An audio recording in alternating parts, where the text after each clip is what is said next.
Punjabi radio USA ਸੁਣ ਰਹੇ ਦੇਖ ਰਹੇ ਸਾਡੇ ਸਾਰੇ ਸਰੋਤਿਆਂ ਨੂੰ ਦਰਸ਼ਕਾਂ ਨੂੰ ਜੀ ਆਇਆਂ ਨੂੰ ਸਵਾਗਤ ਹੈ। ਸਰੋਤਿਓ ਪ੍ਰੋਗਰਾਮ ਲੈ ਕੇ ਹਾਜ਼ਰ ਹੋ ਚੁੱਕੇ ਹਾਂ ਅਪਡੇਟ ਇਮੀਗ੍ਰੇਸ਼ਨ। ਮੈਂ ਰਾਜਕਨਵੀਰ ਸਿੰਘ ਜੁੜ ਚੁੱਕੇ ਨੇ ਮੇਰੇ ਨਾਲ US ਇਮੀਗ੍ਰੇਸ਼ਨ ਦੇ ਅਟਾਰਨੀ ਜੇ ਟਿਕਿਆਣਾ। ਅਟਾਰਨੀ ਟਿਕਿਆਣਾ ਜੀ ਆਇਆਂ ਨੂੰ ਸਵਾਗਤ ਹੈ। ਸਤਿ ਸ੍ਰੀ ਅਕਾਲ ਜੀ। ਧੰਨਵਾਦ ਜੀ ਰਾਜਗਰਨ ਜੀ ਤੇ ਸਤਿ ਸ੍ਰੀ ਅਕਾਲ ਜੀ ਸਾਰਿਆਂ ਨੂੰ। ਅਪਡੇਟ ਇਮੀਗ੍ਰੇਸ਼ਨ ਨੂੰ ਤੁਹਾਡੇ ਸਾਰਿਆਂ ਤੱਕ ਪਹੁੰਚਾਉਣ 'ਚ ਸਾਡਾ ਸਹਿਯੋਗ ਕਰਦੇ ਨੇ ਖਾਲਸਾ ਇੰਸ਼ੋਰੈਂਸ ਏਜੰਸੀ, ਜਿਨ੍ਹਾਂ ਦੇ ਕੋਲੋਂ ਹਰ ਇੱਕ ਤਰੀਕੇ ਦੀ ਇੰਸ਼ੋਰੈਂਸ ਤੁਸੀਂ ਕਰਵਾ ਸਕਦੇ ਹੋ। ਇੰਸ਼ੋਰੈਂਸ ਬਾਰੇ ਪਤਾ ਕਰਨ ਲਈ ਕਾਲ ਕਰ ਸਕਦੇ ਹੋ ਨੰਬਰ 408-272-2500 ਦੇ ਉੱਤੇ। ਟਿਰਕਣਾ ਇਮੀਗ੍ਰੇਸ਼ਨ ਲਾ ਫਰਮ US ਇਮੀਗ੍ਰੇਸ਼ਨ ਦਾ ਹੋਵੇ ਕਿਸੇ ਵੀ ਤਰੀਕੇ ਦਾ ਕੰਮ, ਕਾਲ ਅਟਾਰਨੀ ਜੇ ਟਿਰਕਣਾ 415-909-0503 ਦੇ ਉੱਤੇ। ਊੜਾ ਡੈਟ ਰਿਲੀਫ ਵਾਲੇ ਇਕਨੋਮਿਕ ਹਾਰਡਸ਼ਿਪ ਹੈ, ਬੈਂਕਰਪਸੀ ਤੋਂ ਬਚਣਾ ਚਾਹੁੰਦੇ ਹੋ, ਤੁਸੀਂ ਇਹਨਾਂ ਦੇ ਨਾਲ ਸੰਪਰਕ ਕਰ ਸਕਦੇ ਹੋ 8888889914 ਦੇ ਉੱਤੇ। ਇਹਨਾਂ ਸਾਰਿਆਂ ਦਾ ਧੰਨਵਾਦ। ਤੁਸੀਂ ਵੀ ਇਸ ਪ੍ਰੋਗਰਾਮ ਨੂੰ ਸਪਾਂਸਰ ਕਰਨਾ ਹੋਵੇ ਸੰਪਰਕ ਕਰੋ 408-272-5200 4082725200 ਦੇ ਉੱਤੇ। ਵੱਖ-ਵੱਖ ਖਬਰਾਂ ਦੇ ਉੱਤੇ ਨਜ਼ਰ ਮਾਰਾਂਗੇ ਕੀ ਕੁਛ ਇਮੀਗ੍ਰੇਸ਼ਨ ਦੇ ਜਿਹੜੀਆਂ ਨਿਊਜ਼ ਆ ਉਹ ਚੱਲ ਰਹੀਆਂ ਆ, ਅਤੇ ਕਾਲਸ ਜਿਹੜੀਆਂ ਉਹ ਅੱਜ ਆਪਾਂ ਨਹੀਂ ਲਵਾਂਗੇ। ਅਤੇ ਗੱਲਬਾਤ ਦੀ ਸ਼ੁਰੂਆਤ ਕਰਦੇ ਹਾਂ ਅਟਾਰਨੀ ਜੇ ਟਿਰਕਣਾ ਜੀ। USCIS ਨੇ ਆਈਡੈਂਟੀਟੀ ਚੈੱਕ ਦੀ ਵਰਤੋਂ ਕਰਦੇ ਹੋਏ ਇੱਕ ਸਾਬਕਾ ਲੈਟਵੀਆ ਦਾ ਰਿਐਲਿਟੀ TV ਕੰਟੈਸਟੈਂਟ, ਜਿਸ ਦੀ ਵਾਇਲੈਂਟ ਕ੍ਰਿਮੀਨਲ ਹਿਸਟਰੀ ਸੀ, ਉਸ ਨੂੰ ਗ੍ਰਿਫਤਾਰ ਕੀਤਾ ਹੈ। ਜੀ ਬਿਲਕੁਲ। ਸੋ ਇਹ ਜਿਹੜਾ ਸੀਗਾ ਲਾਤਵੀਆ ਦਾ ਸਟਾਰ ਸੀਗਾ, ਆਪਣਾ dancing with the stars coffee famous ਜਿਹੜਾ TV ਸੀਰੀਜ਼ ਹੈਗੀ ਹੈ, ਉਹਦੀ ਲਾਤਵੀਆ ਦੀ ਵਰਜ਼ਨ ਸੀਗੀ ਉੱਦਾਂ ਦਾ ਬ੍ਰਿਟਿਸ਼ TV ਸ਼ੋਅ ਜਿਹੜਾ ਹੈਗਾ। ਸੋ ਇਹ ਕੀ ਕਹਿੰਦੇ ਆ ਕਿ ਇਹ ਜਿਹੜਾ ਵਿਅਕਤੀ ਸੀਗਾ, ਇਹਦਾ ਨਾਮ ਹੈਗਾ ਰੋਬਰਟਸ ਨਿਮੇਰੋ। ਇਹਦੇ ਕ੍ਰਿਮੀਨਲ ਚਾਰਜਿਸ ਸੀਗੇ ਅਤੇ ਸੈਨ ਫਰਾਂਸਿਸਕੋ ਦੇ ਵਿੱਚ ਇਹ ਰਹਿੰਦਾ ਸੀਗਾ। ਅਤੇ USCIS ਨੇ ਡਿਸਕਵਰ ਕੀਤਾ ਕਿ ਇਹਦੇ ਐਗਰਾਵੇਟਿਡ ਅਸੌਲਟ ਦੇ ਗਨ ਨੂੰ ਲੈ ਕੇ ਅਤੇ ਡਿਸਆਰਡਰਲੀ ਕੰਡਕਟ ਨੂੰ ਲੈ ਕੇ ਅਤੇ battery charges, sexual battery charges ਜਿਹੜੇ ਇਹਦੇ ਸੀਗੇ, ਅਤੇ ਪੋਜੈਸ਼ਨ ਆਫ ਕੰਟਰੋਲਡ ਸਬਸਟੈਂਸ ਜਿਹੜਾ ਦੱਸਿਆ ਨਹੀਂ ਇਹਨਾਂ ਨੇ ਕੀ ਆ। ਕੰਟਰੋਲਡ ਸਬਸਟੈਂਸ 'ਚ ਕਈ ਸਾਰੇ ਆ ਜਾਂਦੇ ਆ, ਮਰਵਾਨਾ ਵੀ, ਭੰਗ ਵੀ ਇਹਦੇ ਵਿੱਚ ਆ ਜਾਂਦੀ ਆ। ਅਤੇ ਪੋਜੈਸ਼ਨ ਆਫ ਜਿਹੜਾ ਡਰੱਗ ਦਾ ਪੈਰਾਫਰਨੇਲੀਆ, ਕਿ ਇਕਵਿਪਮੈਂਟ ਜਿਹੜੇ ਹੋ ਗਿਆ, ਪਾਈਪਾਂ ਪੂਈਪਾਂ ਜਾਂ ਹੋਰ ਜਿਹੜੀਆਂ ਚੀਜ਼ਾਂ, ਅਤੇ ਉਹਦੇ ਕਰਕੇ ਉਹਦੀ ਇਹਨਾਂ ਨੇ ਖਬਰ ਜਿਹੜੀ ਛਾਪੀ ਆ, ਅਤੇ ਕਹਿੰਦੇ ਇਹ ਵੀਜ਼ੇ 'ਤੇ ਆਇਆ ਸੀਗਾ 2011 ਦੇ ਵਿੱਚ। ਉਸ ਤੋਂ ਬਾਅਦ ਓਵਰਸਟੇ ਸੀਗਾ, ਅਤੇ ਹੁਣ ਜਿਹੜਾ ਸੀਗਾ ਰਿਮੂਵਲ ਪ੍ਰੋਸੀਡਿੰਗ 'ਚ ਇਹਨੂੰ ਜਿਹੜਾ ਪਾਤਾ। ਸੋ ਜਿਹੜੇ ਵੀ ਬੰਦੇ ਬੇਸਿਕਲੀ ਕੱਚੇ, ਉਹਨਾਂ ਦੀ ਬੈਕਗਰਾਊਂਡ ਚੈੱਕ ਵਗੈਰਾ 'ਚ ਜਿਹੜਾ ਵੀ ਕਿਸੇ ਦਾ ਕੋਈ ਵੀ ਕ੍ਰਾਈਮ ਛੋਟਾ ਮੋਟਾ ਵੀ ਭਾਵੇਂ ਆ ਰਿਹਾ, ਉਹਨੂੰ ਇਹ ਜਿਹੜਾ ਸੀਗਾ ਅੱਗੇ ਰਿਮੂਵਲ ਪ੍ਰੋਸੀਡਿੰਗ 'ਚ ਪਾ ਦਿੰਦੇ ਆ। ਪਹਿਲਾਂ ਕੀ ਸੀਗਾ ਕਿ ਤੁਸੀਂ ਦੇਖੋ ਕਿ 2011 ਤੋਂ ਹੁਣ ਤੱਕ ਕੱਚਾ ਰਹਿ ਰਿਹਾ ਸੀਗਾ, ਜਿਹਦੇ ਵਿੱਚ ਕਿ ਇੱਕ ਟਰਮ ਟਰੰਪ ਦੀ ਖੁਦ ਦੀ ਵੀ ਸੀਗੀ। ਅਤੇ ਉਸ ਟਰਮ ਦੇ ਵਿੱਚ ਇਹ ਇੰਨੇ ਜ਼ਿਆਦਾ ਅਗਰੈਸਿਵ ਨਹੀਂ ਸੀਗੇ, ਪਰ ਹੁਣ ਜਿਹੜੇ ਇਹ ਕਾਫੀ ਜ਼ਿਆਦਾ ਜਿਹੜੇ ਅਗਰੈਸਿਵਲੀ ਚੀਜ਼ਾਂ ਨੂੰ ਹੈਂਡਲ ਜਿਹੜਾ ਕਰ ਰਹੇ। ਸੋ ਇਹ ਜਿਹੜਾ ਆਪਾਂ ਦੇਖਿਆ ਵੀ ਇਹਨਾਂ ਨੇ ਇਹ ਸ਼ੁਰੂਆਤ ਕੀਤੀ ਸੀ ਨਾ ਵੀ ਐਕਸਟਰਾ ਵੈਟਿੰਗ ਵਗੈਰਾ ਜਿਹੜੀ ਉਹ ਕਰਨੀ ਆ, ਸੋ ਇਹ ਉਸੇ ਦਾ ਹੀ ਨਤੀਜਾ ਹੈ। ਹਾਂਜੀ, ਜਿਹੜੀ extra vetting basically AI technology ਦੀ ਇਹ ਕਾਫੀ ਜ਼ਿਆਦਾ ਵਰਤੋਂ ਜਿਹੜੀ ਕਰ ਰਹੇ ਆ, ਅਤੇ ਉਹਦੇ ਕਰਕੇ ਜਿਹੜਾ ਸੀਗਾ ਹੁਣ ਫੜਨੇ ਲੋਕੀ ਸੌਖੇ ਆ। ਮਤਲਬ ਸਿੰਪਲੀ ਤੁਸੀਂ ਡੇਟਾਬੇਸ ਨੂੰ ਰਨ ਕਰਨਾ, ਦੱਸਣਾ ਕਿ ਕਿਹੜੇ ਬੰਦੇ ਦੀ ਕੋਈ ਵੀ ਕਨਵਿਕਸ਼ਨ ਜਿਹੜੀ ਹੈਗੀ ਆ, ਭਾਵੇਂ DUI ਦੀ ਹੋਵੇ, ਭਾਵੇਂ ਕੋਈ ਵੀ ਹੋਵੇ, ਅਤੇ ਛੋਟੀਆਂ ਮੋਟੀਆਂ ਚੀਜ਼ਾਂ ਸਾਰੀਆਂ ਜਿਹੜੀਆਂ ਡੇਟਾਬੇਸ ਜਿਹੜੇ ਕ੍ਰਿਮੀਨਲ ਸੀਗੇ ਉਹ ਲਿੰਕ ਕਰਤੇ ਇਮੀਗ੍ਰੇਸ਼ਨ ਦੇ ਨਾਲ, ਅਤੇ ਸਾਰੇ ਡਿਪਾਰਟਮੈਂਟ ਵੀ ਜਿਹੜੇ ਇੱਕ ਦੂਜੇ ਨਾਲ ਇਨਫੋਰਮੇਸ਼ਨ ਜਿਹੜੀ ਸਾਂਝੀ ਕਰਦੇ ਆ ਹੁਣ, ਅਤੇ ਉਹਦੇ ਕਰਕੇ ਜਿਹੜਾ ਇਹ ਫਿਰ ਫਲੈਗ ਕਰ ਲੈਂਦੇ ਨੇ ਕਿ ਕਿਹੜਾ ਇਮੀਗ੍ਰੈਂਟ ਸੀਗਾ, ਕਿਹਦੇ 'ਤੇ ਕੀ ਚਾਰਜਿਸ ਸੀਗੇ। ਅਤੇ ਈਵਨ ਆਪਾਂ ਖਬਰਾਂ ਕਈ ਵਾਰੀ ਦੇਖਦੇ ਹਾਂ ਕਿ ਲੋਕਾਂ ਦੇ ਚਾਰਜਿਸ ਸੀਗੇ, ਪਰ ਫਿਰ ਵੀ ਉਹਨਾਂ ਨੂੰ ਗ੍ਰੀਨ ਕਾਰਡ ਮਿਲ ਗਏ ਸੀਗੇ ਜਾਂ ਸਿਟੀਜ਼ਨਸ਼ਿਪ ਮਿਲ ਗਈ ਸੀਗੀ, ਅਤੇ ਉਹ ਚਾਰਜਿਸ ਜਾਂ ਤਾਂ ਕੰਸੀਡਰ ਨਹੀਂ ਹੋਏ ਜਾਂ ਉਦੋਂ ਉਹਨਾਂ ਨੇ ਡਿਸਕਲੋਜ਼ ਨਹੀਂ ਕੀਤੇ ਪੁਰਾਣੇ ਟਾਈਮਾਂ ਦੇ ਵਿੱਚ, ਜਾਂ ਜਿਹੜੀ ਸਰਕਾਰਾਂ ਨੇ ਇਹਨੂੰ ਥੋੜ੍ਹਾ ਜਿਹਾ ਬਾਈਪਾਸ ਕਰਤਾ। ਅਤੇ ਹੁਣ ਜਿਹੜੀ ਇਹ ਸਰਕਾਰ ਆ, ਇਹ ਉਹਨੂੰ ਕਹਿੰਦੀ ਆ ਕਿ ਪੁਰਾਣੇ ਰਿਕਾਰਡ ਵੀ ਭਾਵੇਂ ਹੈਗੇ ਆ, ਉਹ ਪਿੱਛੇ ਤੱਕ ਜਾ ਕੇ ਦੇਖਦੇ ਆ ਕਿ ਕਦੋਂ ਇਹਨੇ ਗ੍ਰੀਨ ਕਾਰਡ ਫਾਈਲ ਕੀਤਾ, ਕਦੋਂ ਸਿਟੀਜ਼ਨਸ਼ਿਪ ਜਿਹੜੀ ਫਾਈਲ ਕੀਤੀ, ਅਤੇ ਉਹਦੇ ਬੇਸ 'ਤੇ ਫਿਰ ਉਹ ਲੋਕਾਂ ਨੂੰ ਜਿਹੜਾ ਸੀਗਾ ਇਮੀਗ੍ਰੇਸ਼ਨ ਪ੍ਰੋਸੀਡਿੰਗ 'ਚ ਪਾ ਰਹੇ ਆ। ਨਹੀਂ, ਸੋ ਕੰਮ ਪੂਰਾ ਟਾਈਟ ਆ ਜੀ। ਮੁੱਕਦੀ ਗੱਲ ਜਿਹੜੀ ਇਹ ਹੈਗੀ ਆ ਵੀ ਸਖਤੀ ਪੂਰੀ ਜਿਹੜੀ ਇਸ ਟਾਈਮ ਚੱਲ ਰਹੀ ਹੈਗੀ ਆ, ਅਤੇ ਉਸੇ ਹੀ ਬੇਸ ਦੇ ਉੱਤੇ ਇਹ ਚੀਜ਼ਾਂ ਜਿਹੜੀਆਂ ਉਹ ਹੋ ਰਹੀਆਂ ਆ, ਅਤੇ ਅਗਲੇ ਮੌਕਾ ਇਹਨਾਂ ਨੂੰ ਮਿਲਣਾ ਚਾਹੀਦਾ ਆ, ਅਤੇ ਉਹ ਨਾਲ ਦੇ ਨਾਲ ਇਹ ਸਾਰੀਆਂ ਚੀਜ਼ਾਂ ਜਿਹੜੀਆਂ ਉਹ ਦੇਖ ਰਹੇ ਆ। ਹੁਣ ਜਦੋਂ ਇਹ ਕਹਿੰਦੇ ਆ ਵੀ ਅਸੀਂ ਬੰਦਾ ਫੜ ਲਿਆ, ਡਿਪੋਰਟ ਕਰਨਾ, ਪ੍ਰੋਸੈਸ ਉਹੀ ਸੇਮ ਹੀ ਆ ਜਿਹੜਾ ਰਿਮੂਵਲ ਪ੍ਰੋਸੀਡਿੰਗ ਵਾਲਾ, ਕੀ ਇਸ ਨੂੰ ਫਿਰ ਜਿਹੜਾ ਵੀ ਕੋਈ ਫੜਿਆ ਜਾਂਦਾ ਹੈ ਕੀ ਉਸ ਨੂੰ ਅਦਾਲਤ ਦੇ ਵਿੱਚ ਜਾਣ ਦਾ ਮੌਕਾ ਵਗੈਰਾ ਮਿਲਦਾ ਆ? ਕੋਈ ਹੀਅਰਿੰਗ ਹੂਰਿੰਗ ਇਹ ਉਹ ਕੋਈ ਉਹ ਚੀਜ਼ਾਂ ਹੁੰਦੀਆਂ ਹੈ ਜਾਂ ਨਹੀਂ, ਸਿੱਧਾ ਡੈਪੂਟੇਸ਼ਨ ਹੀ ਜਿਹੜੀ ਉਹ ਹੋ ਜਾਂਦੀ ਹੁੰਦੀ ਹੈ? ਨਹੀਂ, ਰਿਮੂਵਲ ਪ੍ਰੋਸੀਡਿੰਗ 'ਚ ਪਾਉਣਾ ਪੈਂਦਾ, ਡਿਪੋਰਟ ਤਾਂ ਨਹੀਂ ਕਰ ਸਕਦੇ ਸਿੱਧੇ ਕੋਈ ਵੀ। ਸੋ ਇਹਨੂੰ ਵੀ ਰਿਮੂਵਲ ਪ੍ਰੋਸੀਡਿੰਗ ਦੇ ਵਿੱਚ ਪਾਇਆ, ਜਿਹੜਾ ਜੱਜ ਸੀਗਾ ਉਹੀ ਡਿਪੋਰਟ ਕਰ ਸਕਦਾ। ਜਿਹੜੇ ਐਸਟਾ ਦੇ ਲੋਕ ਜਿਹੜੇ ਆਉਂਦੇ ਆ 90 ਦਿਨ ਵਾਲਾ ਜਿਹੜਾ ਵੀਜ਼ਾ ਹੁੰਦਾ, ਉਹ ਜਿਹੜਾ ਸੀਗਾ ਜੱਜ ਦੇ ਮੂਹਰੇ ਜਾਣ ਦਾ ਹੱਕ ਨਹੀਂ ਹੁੰਦਾ। ਤੇ ਕਈ ਹੋਰ ਜਿਹੜੇ ਵੀਜ਼ੇ ਹੁੰਦੇ ਆ, ਬਾਕੀ ਜਿਹੜੇ ਨਾਰਮਲ ਟੂਰਿਸਟ ਵੀਜ਼ਾ ਵਗੈਰਾ ਤੇ ਆਏ ਆ 2 ਨੰਬਰ ਚਾਹੇ ਬਾਰਡਰ ਵਗੈਰਾ ਟੱਪ ਕੇ, ਜਾਂ ਸਟੂਡੈਂਟ ਓਵਰਸਟੇ ਹੋਏ ਆ, ਜਾਂ ਵੀਜ਼ੇ ਵਾਲੇ ਜਿਹੜੇ ਓਵਰਸਟੇ ਹੋਏ ਆ, ਉਹਨਾਂ ਨੂੰ ਜਿਹੜਾ ਸੀਗਾ ਸਿਰਫ ਜੱਜ ਹੀ ਜਿਹੜਾ ਰਿਮੂਵ ਕਰ ਸਕਦਾ, ਤੇ ਉਹਨੂੰ ਇਹ ਰਿਮੂਵਲ ਪ੍ਰੋਸੀਡਿੰਗ 'ਚ ਪਾਉਂਦੇ ਆ। ਠੀਕ ਹੈ, ਸੋ ਅੱਗੇ ਪ੍ਰੋਸੈਸ ਮਤਲਬ ਉਹੀ ਰਿਮੂਵਲ ਪ੍ਰੋਸੀਡਿੰਗ ਵਾਲਾ ਹੀ ਜਿਹੜਾ ਉਹ ਚੱਲੇਗਾ। ਠੀਕ ਹੈ ਜੀ। USCIS ਕਹਿੰਦੇ ਵੀ ਜਿਹੜੀ ਫ੍ਰਿਵਲਸ ਇਮੀਗ੍ਰੇਸ਼ਨ ਬੈਨੀਫਿਟ ਰਿਕੁਐਸਟ ਜੋ ਆ ਰਹੇ ਆ ਉਹਨਾਂ ਨੂੰ ਰਿਡਿਊਸ ਕਰਨ ਦੇ ਲਈ ਐਵੀਡੈਂਸ ਦੇ ਜਿਹੜੇ ਸਟੈਂਡਰਡ ਆ ਉਹਨਾਂ ਨੂੰ ਰੀਇਨਫੋਰਸ ਜਿਹੜੀ ਉਹ ਕਰ ਰਹੀ ਆ। ਸੋ ਇਹਦਾ ਕੀ ਮਤਲਬ ਆ ਜੀ? ਇਹਦਾ ਮਤਲਬ ਇਹ ਹੈ ਕਿ ਹੁਣ ਜਿਹੜੀ ਹੁਣ ਕੀ ਹੁੰਦਾ ਸੀਗਾ ਕਿ ਜਦੋਂ ਤੁਸੀਂ ਕੋਈ ਪਟੀਸ਼ਨ ਫਾਈਲ ਕਰਦੇ ਸੀਗੇ, ਮੰਨ ਲਓ ਤੁਸੀਂ H1B ਫਾਈਲ ਕੀਤਾ ਜਾਂ ਫੈਮਿਲੀ ਬੇਸ ਦਾ ਗ੍ਰੀਨ ਕਾਰਡ ਫਾਈਲ ਕੀਤਾ ਜਾਂ ਕੋਈ ਵੀ ਪਟੀਸ਼ਨ, ਉਹਦੇ ਵਿੱਚ ਜੇ ਤਾਂ ਤੁਹਾਡੇ ਕੋਲ ਕੋਈ ਇਨਫੋਰਮੇਸ਼ਨ ਅਧੂਰੀ ਰਹਿ ਗਈ ਤੇ ਜਾਂ ਫਿਰ ਇਮੀਗ੍ਰੇਸ਼ਨ ਸੈਟੀਸਫਾਈ ਨਹੀਂ ਹੋਈ ਤਾਂ ਇੱਕ RF ਇਸ਼ੂ ਕਰਦੇ ਸੀਗੇ, ਰਿਕੁਐਸਟ ਫॉर ਫਰਦਰ ਐਵੀਡੈਂਸ। ਹਾਂਜੀ। ਜੇ ਬਿਲਕੁਲ ਹੀ ਉਹਨਾਂ ਦੇ ਕੋਲ ਕੋਈ ਤੁਸੀਂ ਕਹ ਲਓ ਇਦਾਂ ਦੀ ਇਨਫੋਰਮੇਸ਼ਨ ਸੀਗੀ, ਕੋਈ ਫਰਾਡ ਦਾ ਐਵੀਡੈਂਸ ਸੀਗਾ ਜਾਂ ਕੁਛ ਸੀਗਾ, ਤਾਂ ਫਿਰ ਉਹ notice of intent to deny issue ਕਰਦੇ ਸੀ, NOID। ਸੋ ਬੇਸਿਕਲੀ ਕੀ ਸੀਗਾ ਕਿ ਬੰਦੇ ਨੂੰ ਇੱਕ ਹੋਰ ਚਾਂਸ ਮਿਲ ਜਾਂਦਾ ਸੀਗਾ ਕਿ ਉਹ ਆਪਣਾ ਕੇਸ ਜਿਹੜਾ ਸੀਗਾ ਉਹ ਐਕਸਪਲੇਨ ਕਰ ਸਕਦਾ ਹੋਵੇ। RF ਇਹਨੂੰ ਕਹਿੰਦੇ ਸੀਗੇ। ਸੋ ਹੁਣ ਇਮੀਗ੍ਰੇਸ਼ਨ, ਸੋ ਉਹਦੇ ਨਾਲ ਲੋਕਾਂ ਨੂੰ ਕਾਫੀ ਫਾਇਦਾ ਵੀ ਹੋ ਜਾਂਦਾ ਸੀਗਾ। ਤੇ ਬਾਕੀ ਇਹ ਹੈ ਕਿ ਹਰ ਵਾਰੀ ਪਤਾ ਵੀ ਨਹੀਂ ਹੁੰਦਾ ਕਿ ਇਮੀਗ੍ਰੇਸ਼ਨ ਨੂੰ ਕਿਹੜੀ ਚੀਜ਼ ਚਾਹੀਦੀ ਹੈ, ਕਿਹੜੀ ਚੀਜ਼ ਨਹੀਂ ਚਾਹੀਦੀ ਹੈ। ਤੇ ਜਦੋਂ ਉਹ ਮੰਗਦੇ ਸੀਗੇ ਇਹ ਚੀਜ਼ਾਂ, ਉਹਦੇ ਨਾਲ ਜਿਹੜਾ ਸੀਗਾ ਬੈਨੀਫਿਟ ਇੱਕ ਹਮੇਸ਼ਾ ਰਹਿੰਦਾ ਸੀਗਾ ਬੰਦੇ ਨੂੰ ਕਿ ਉਹ ਜਿਹੜੀ ਕੋਈ ਵੀ ਕਮੀ ਪੇਸ਼ੀ ਉਹ RFE ਵਾਲੀ ਸਟੇਜ ਤੇ ਜਿਹੜੀ ਦੂਰ ਕਰ ਸਕਦਾ ਸੀਗਾ। ਸੋ ਹੁਣ ਇਹਨਾਂ ਨੇ ਕੀ ਕੀਤਾ ਕਿ ਇਹ ਕਹਿੰਦੇ ਆ ਕਿ ਆਪਾਂ RFE ਨਹੀਂ ਇਸ਼ੂ ਕਰਨੀ, ਤੁਸੀਂ ਪੈਂਦੀ ਸੱਟੇ ਤੁਹਾਡੀ ਜ਼ਿੰਮੇਵਾਰੀ ਬਣਦੀ ਹੈ ਕਿ ਤੁਸੀਂ ਸਾਰਾ ਜਿਹੜਾ ਸਹੀ ਜਿਹੜਾ ਕੇਸ ਜਿਹੜਾ ਪੂਰੇ 100% ਜਿਹੜਾ ਸਹੀ ਕੇਸ ਅਪਲਾਈ ਕਰੋ। ਤੇ ਉਹ ਕਹਿੰਦੇ ਕਿ ਆਪਾਂ ਸਿੱਧੇ ਜਿਹੜਾ ਕੇਸ ਸੀਗਾ ਉਹ ਡਿਨਾਈ ਕਰ ਦੇਣਾ। ਸੋ ਇਹ ਬਾਈਡਨ ਸਰਕਾਰ ਤੇ ਫਿਰ ਇੱਕ ਵਾਰੀ ਇਹਨਾਂ ਨੇ ਸ਼ਾਟ ਲਿਆ, ਕਹਿੰਦੇ ਕਿ ਬਾਈਡਨ ਨੇ ਜਿਹੜਾ ਸੀਗਾ ਅਫਸਰਾਂ ਨੂੰ ਇਨਕਰੇਜ ਕੀਤਾ ਸੀਗਾ ਕਿ ਤੁਸੀਂ ਸਿੱਧੇ ਕੇਸ ਡਿਨਾਈ ਨਹੀਂ ਕਰਨੇ, ਤੁਸੀਂ ਪਹਿਲਾਂ ਉਹਨਾਂ ਨੂੰ RFE ਵਗੈਰਾ ਇਦਾਂ ਦੀ ਇਨਫੋਰਮੇਸ਼ਨ ਜਿਹੜੀ ਪੁੱਛਣੀ ਹੈ, ਤੇ ਫਾਈਲ ਜੇ ਇਨਕੰਪਲੀਟ ਆ ਬੇਸਿਕਲੀ ਤਾਂ ਤੁਸੀਂ ਉਹਨਾਂ ਕੋਲ ਹੋਰ ਇਨਫੋਰਮੇਸ਼ਨ ਜਿਹੜੀ ਮੰਗੋ। ਉਹ ਕਹਿੰਦੇ ਆ ਕਿ ਇਹਦੇ ਨਾਲ ਕੀ ਹੋਇਆ ਕਿ ਇੱਕ ਪਲੇਸ ਹੋਲਡਰ ਐਪਲੀਕੇਸ਼ਨਾਂ ਜਿਹੜੀਆਂ ਫਾਈਲ ਹੋ ਗਈਆਂ, ਮਤਲਬ ਕਿ ਲੋਕਾਂ ਨੇ ਪੂਰੀ ਐਪਲੀਕੇਸ਼ਨ ਨਹੀਂ ਆਪਣੀ ਫਾਈਲ ਕੀਤੀ, ਇਹਦੇ ਵਿੱਚ ਅਸਾਈਲਮ ਦੇ ਵੱਲ ਇਹਨਾਂ ਦਾ ਇਸ਼ਾਰਾ।